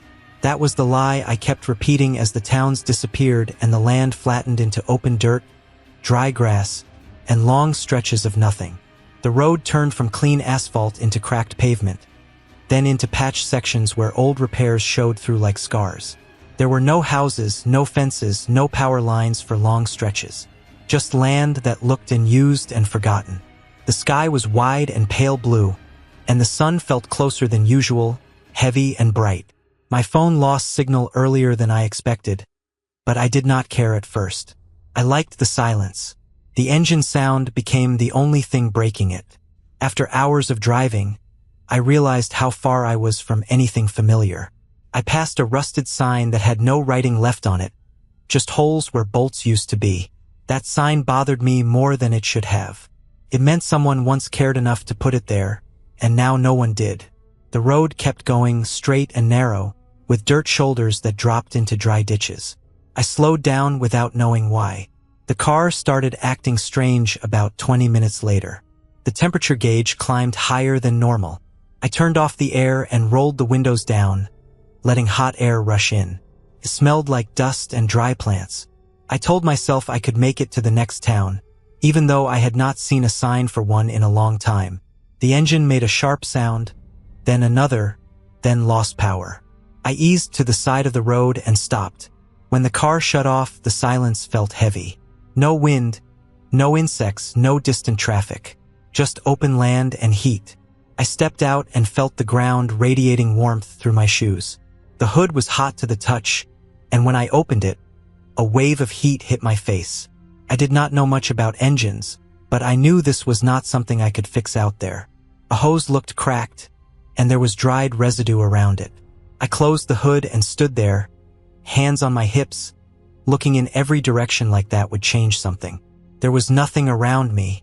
No buildings, no trees tall enough to give shade, no other cars. The road stretched empty both ways. The sun moved slowly, but I felt time dragging harder than it should. I sat back in the car with the doors open, trying to keep cool. I checked my phone again, even though I already knew there was no signal. The battery dropped faster than I liked, so I turned it off. As the hours passed, the heat became less sharp but more exhausting. My mouth felt dry even though I had water. I took small sips, knowing I did not know how long I would be there. I watched the shadows stretch across the road, and that was when the fear started to settle in. Not panic, not sudden terror, just a slow understanding that I was alone in a place where no one was coming anytime soon. I walked a short distance down the road to see if I could spot anything I missed. The land looked the same in every direction. Dirt, rocks, low plants, and distant hills that never seemed closer. I went back to the car and waited. I tried starting it once more, and it failed the same way. The sound of the engine dying felt final. When the sun started to go down, the temperature dropped fast. The heat left the ground, replaced by a cold that felt sharp after the long day. The sky turned orange, then red, then dark blue. The silence changed too. Felt deeper, like the land itself was holding its breath. I stayed inside the car, doors closed now, using it as shelter. I wrapped myself in the thin jacket I had brought without thinking I would need it.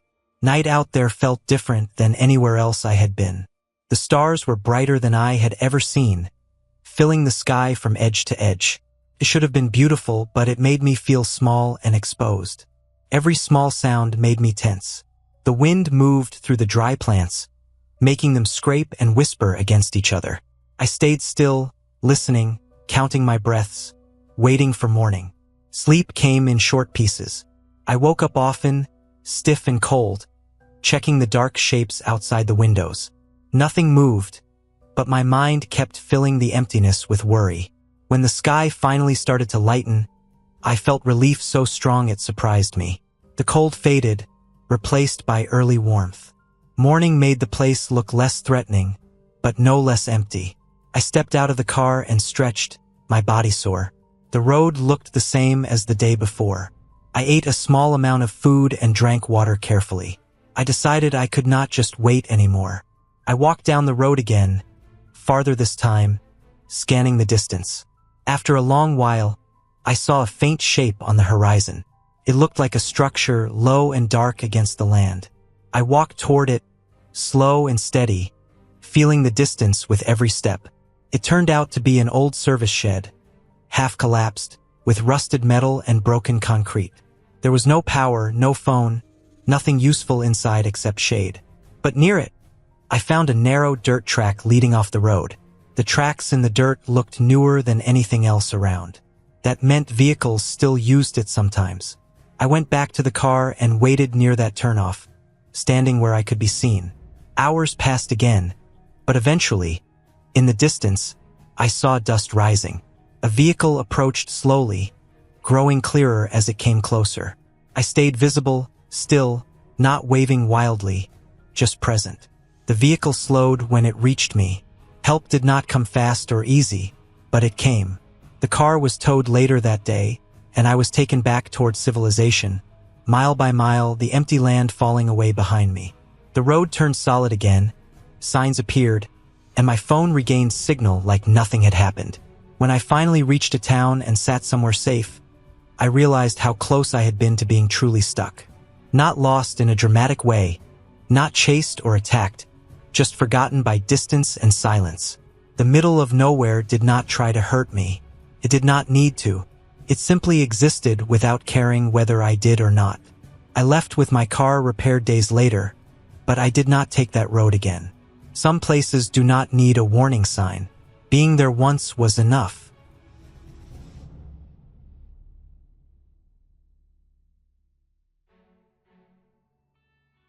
I was driving through a stretch of land that felt forgotten by time.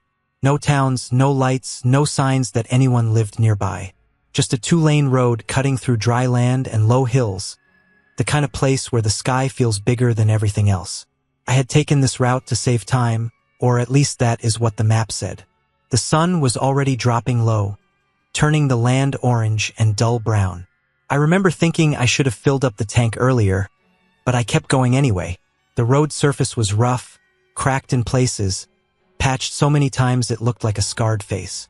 My car rattled constantly, and every small bump felt louder out there because there was no other sound. No traffic, no wind, no animals. Just the engine and the tires on dry pavement. I kept checking my mirrors even though there was nothing behind me for miles. Out there, silence feels heavy, like it presses against your head. After a while, the fuel light came on. I slowed down, hoping to spot a gas station or even a small building, but there was nothing. Just fences running along empty fields, some broken, some leaning. Old wooden posts, sun-bleached and cracked. The land looked used up like it had been worked hard years ago and then abandoned. I could see old dirt paths cutting away from the road, leading to nowhere I could see. The sun finally went down, and the dark came fast. No slow sunset glow, just light fading into black. My headlights felt weak, like they could not push the darkness back far enough. That was when the engine started to lose power. Small jerks at first, then longer ones. I tried to stay calm, kept my foot steady, but I already knew how this would end. The car rolled to a stop on the side of the road. The engine died with a dry, final sound. I sat there for a few seconds, hands still on the wheel, listening. There was nothing, not even insects. I turned the key again, but it only clicked. The fuel gauge sat low and unmoving. I shut everything off to save the battery and stepped out of the car. The air was cooler than I expected. Dry, but cold enough to raise goosebumps on my arms. The smell of dust and old grass hung in the air. When I closed the car door, the sound felt too loud, like I had slammed it in a quiet room. I looked up and saw a sky full of stars, more than I had ever seen before. Beautiful, but it did not make me feel better. It made me feel smaller. I checked my phone. No signal. Not even one bar. I tried again, turning airplane mode on and off, moving the phone around like that would help. Nothing. The road stretched empty in both directions. I thought about staying in the car, but the thought of sitting there all night made my chest feel tight. I grabbed a flashlight from the trunk and started walking down the road in the direction I had been heading, hoping there might be something ahead. Every step felt loud. Gravel crunching under my shoes echoed too much. My flashlight beam cut through the dark, catching pieces of the road, weeds, and the edges of fences. Once in a while, I saw old trash half buried in dirt, rusted cans, scraps of metal. Signs that people had been here before a long time ago. That almost made it worse. It meant people had left. After maybe an hour of walking, my legs started to feel heavy. The road curved slightly, and that was when I saw it. A shape ahead, darker than the dark around it. A building, just one. Low and wide, with a roof that sagged in the middle. As I got closer, I saw it was an old roadside service station. The pumps were still there, but they looked ancient, paint peeling, hoses hanging loose like dead vines. I walked around carefully, shining my light through dirty windows. Inside, shelves were empty and covered in dust. The floor was littered with broken glass and old papers. A calendar on the wall was stuck on a date from over 10 years ago. I tried the door, and it opened with a long, tired creak. The smell inside was stale and thick, like oil and mold. I did not find fuel, but I did find a working landline phone behind the counter. I did not expect it to work, but when I picked it up, I heard a dial tone. That sound alone made my shoulders drop. I called emergency roadside services and explained where I was as best as I could. It took time, using landmarks and mile estimates, but eventually they said someone would come.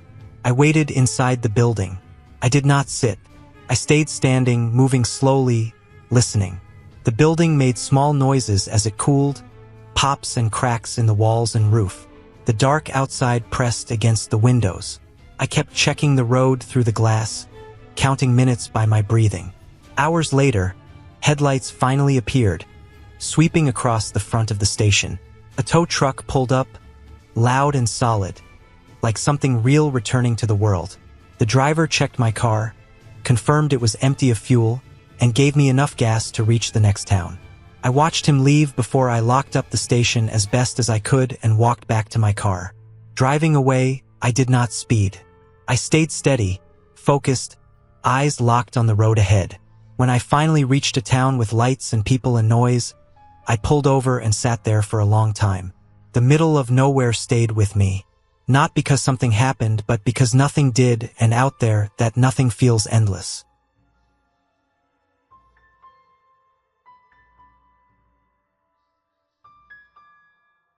I was driving through a part of the country that didn't even feel like it belonged to anyone anymore. No towns, no houses, no lights. Just land that kept going and going. Flat in some places, broken and rough in others. I had taken the road because it was supposed to save time. On the map it looked simple, just a long line cutting through empty space. In real life it felt like a mistake the longer I stayed on it. The day had already been long before I even reached that road. I had been awake since early morning, running on gas station coffee and a couple of snacks I grabbed without thinking. My body felt heavy, like it was lagging behind my thoughts. The sun was dropping low, turning everything orange and dusty, and I remember thinking I should have stopped earlier, but there was nothing around that looked like a safe place to stop. No rest areas, no stores, not even a wide shoulder. Just fence lines, dry grass, and distant hills that never seemed to get closer. The road itself was in bad shape. Cracks ran across it like veins.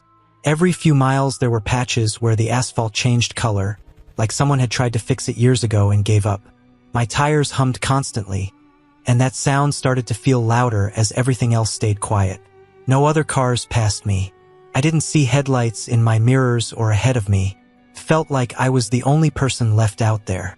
As the light faded, the feeling changed. During the day, empty land can feel calm. At night, it feels like pressure. The sky turned dark fast, and once the sun was gone, there was nothing but my headlights cutting into the road. They showed me only what was right in front of me, and everything else disappeared. I slowed down without really meaning to. My hands were tight on the wheel, and my shoulders ached from being tense for so long. Then the car started to feel wrong. Not broken exactly, just off. The engine sound changed slightly, like it was struggling to keep steady. I checked the dash, but no warning lights came on. I told myself it was probably the road or my imagination, but I eased off the gas anyway. A few minutes later, the engine lost power for a second, then came back. That was enough to make my stomach sink. I kept going, hoping to reach anything that looked like a place where people existed. Instead, the engine sputtered again, worse this time, and then it died completely. The car rolled forward in silence except for the sound of gravel under the tires as I guided it onto the shoulder. When it stopped, the quiet felt unreal. I tried the key again, but the engine just turned weakly and then gave up. I sat there for a while with the headlights still on, staring at the road ahead. The dark beyond the light felt thick, like it had weight. I checked my phone and saw I had no signal at all, not even a weak one. I turned the phone off to save battery. Stepping out of the car felt like crossing a line. The air was cold and dry, and it smelled like dirt and plants that had baked all day in the sun. I popped the hood and looked inside even though I didn't really know what I was looking for. Everything looked normal to me, just metal and hoses and darkness beyond the engine bay. I closed it and leaned against the car, listening. No wind, no insects, no distant traffic. Just my own breathing and the ticking sound of the engine cooling down. I thought about staying in the car until morning. Felt safer than wandering around in the dark. I locked the doors, turned off the headlights to save the battery, and sat there with nothing but the faint glow of the dash. Time moved strangely. Minutes felt long, and my thoughts kept circling the same worries. What if no one came? What if the car didn't start at all? What if I was farther from help than I thought? Hours passed, or at least it felt like hours. At some point, I saw lights far off in the distance. They were low and steady, not flickering like stars. I turned the car lights back on and waited, watching them slowly get closer. Eventually, a truck appeared on the road, its headlights bright and almost painful to look at after so much darkness. It slowed down as it passed me, then pulled over ahead. The driver checked my car and helped me figure out that a hose had come loose. It was a simple problem, the kind that becomes a big one when you're stuck in the wrong place. With the hose secured, the engine started right up. The sound felt like relief more than noise. I thanked the driver silently in my head as they drove off, leaving me alone again but no longer helpless. I didn't waste time after that. I got back on the road and kept going, more careful now, more aware of how small mistakes can turn serious when you're far from everything. Eventually, I reached a stretch where the land changed, and I saw the first sign of life in hours. A distant glow on the horizon, then a real road sign, then buildings. When I finally stopped at a place with lights and people, my body felt like it had been holding tension all night and was just now letting it go. The middle of nowhere stayed behind me, quiet and unchanged, like it hadn't noticed me at all. I knew I would remember that stretch of road for a long time, not because something impossible happened, but because nothing did, and that was enough.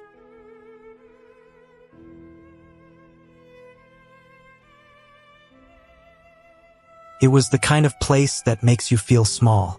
Wide open spaces stretched in every direction, nothing but dry grass and patches of dirt, broken by occasional clusters of pine trees and the distant outline of low hills. I had driven for hours on a dusty, narrow road that cut through this middle-of-nowhere land. No towns, no gas stations, no signs of life except the wind brushing across the fields. The sun was low, close to setting, casting long shadows and turning the sky a soft orange. The silence was thick, only broken by the occasional chirp of a bird or the distant rustling of leaves.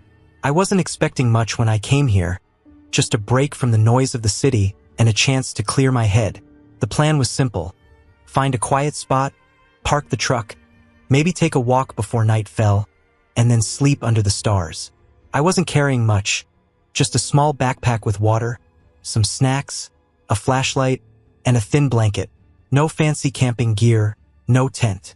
I wanted to keep it simple, raw, and real, the kind of escape where you really disconnect. After driving another 20 minutes, I spotted a clearing beside the road with an old wooden fence half fallen over. It looked like someone once kept horses or cattle here, but it had been abandoned for years. The grass was tall and wild, bending slightly in the breeze. I pulled over, turned off the engine, and stepped out. The air smelled fresh but dry, with that clean, earthy scent you only get away from towns and roads. No cars, no people, no city sounds, just the wind and the quiet. I took my backpack and started walking along a narrow path that ran through the field, following the faint trail of flattened grass. The light was fading fast, and the chill of evening crept in as the sun dipped below the horizon. The sky turned darker, with stars beginning to peek out. Felt peaceful but also strange. I was alone in the middle of nowhere with no idea if anyone would pass by for miles.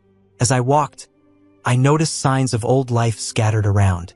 Rusty nails sticking out of broken wood, scraps of barbed wire tangled in the brush, and a few old cans crushed flat and left forgotten.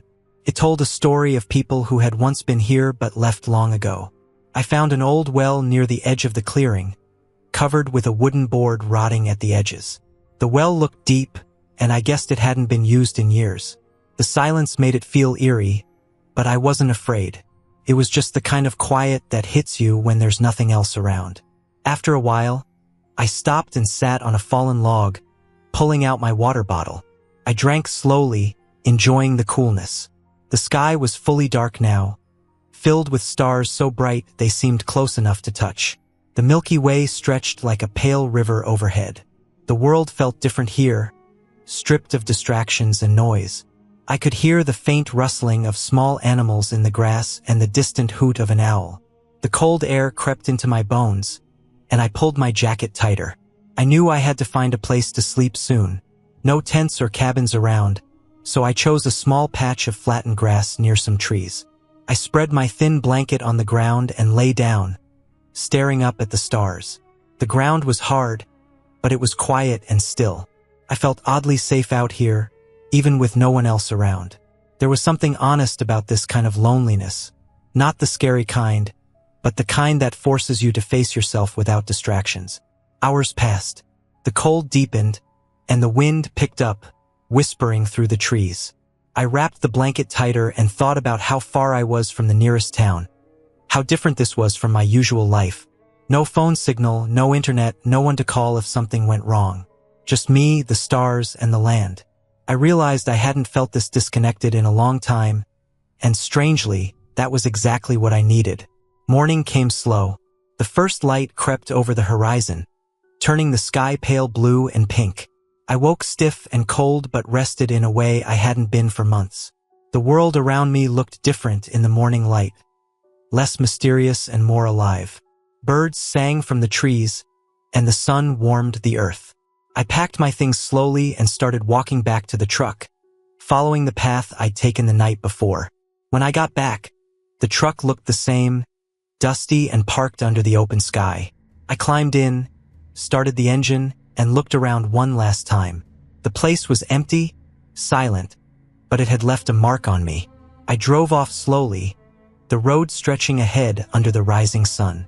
I felt calm, like a weight had lifted, and the noise of the city seemed far away already. That day in the middle of nowhere didn't change my life in a dramatic way. No big events, no miracles.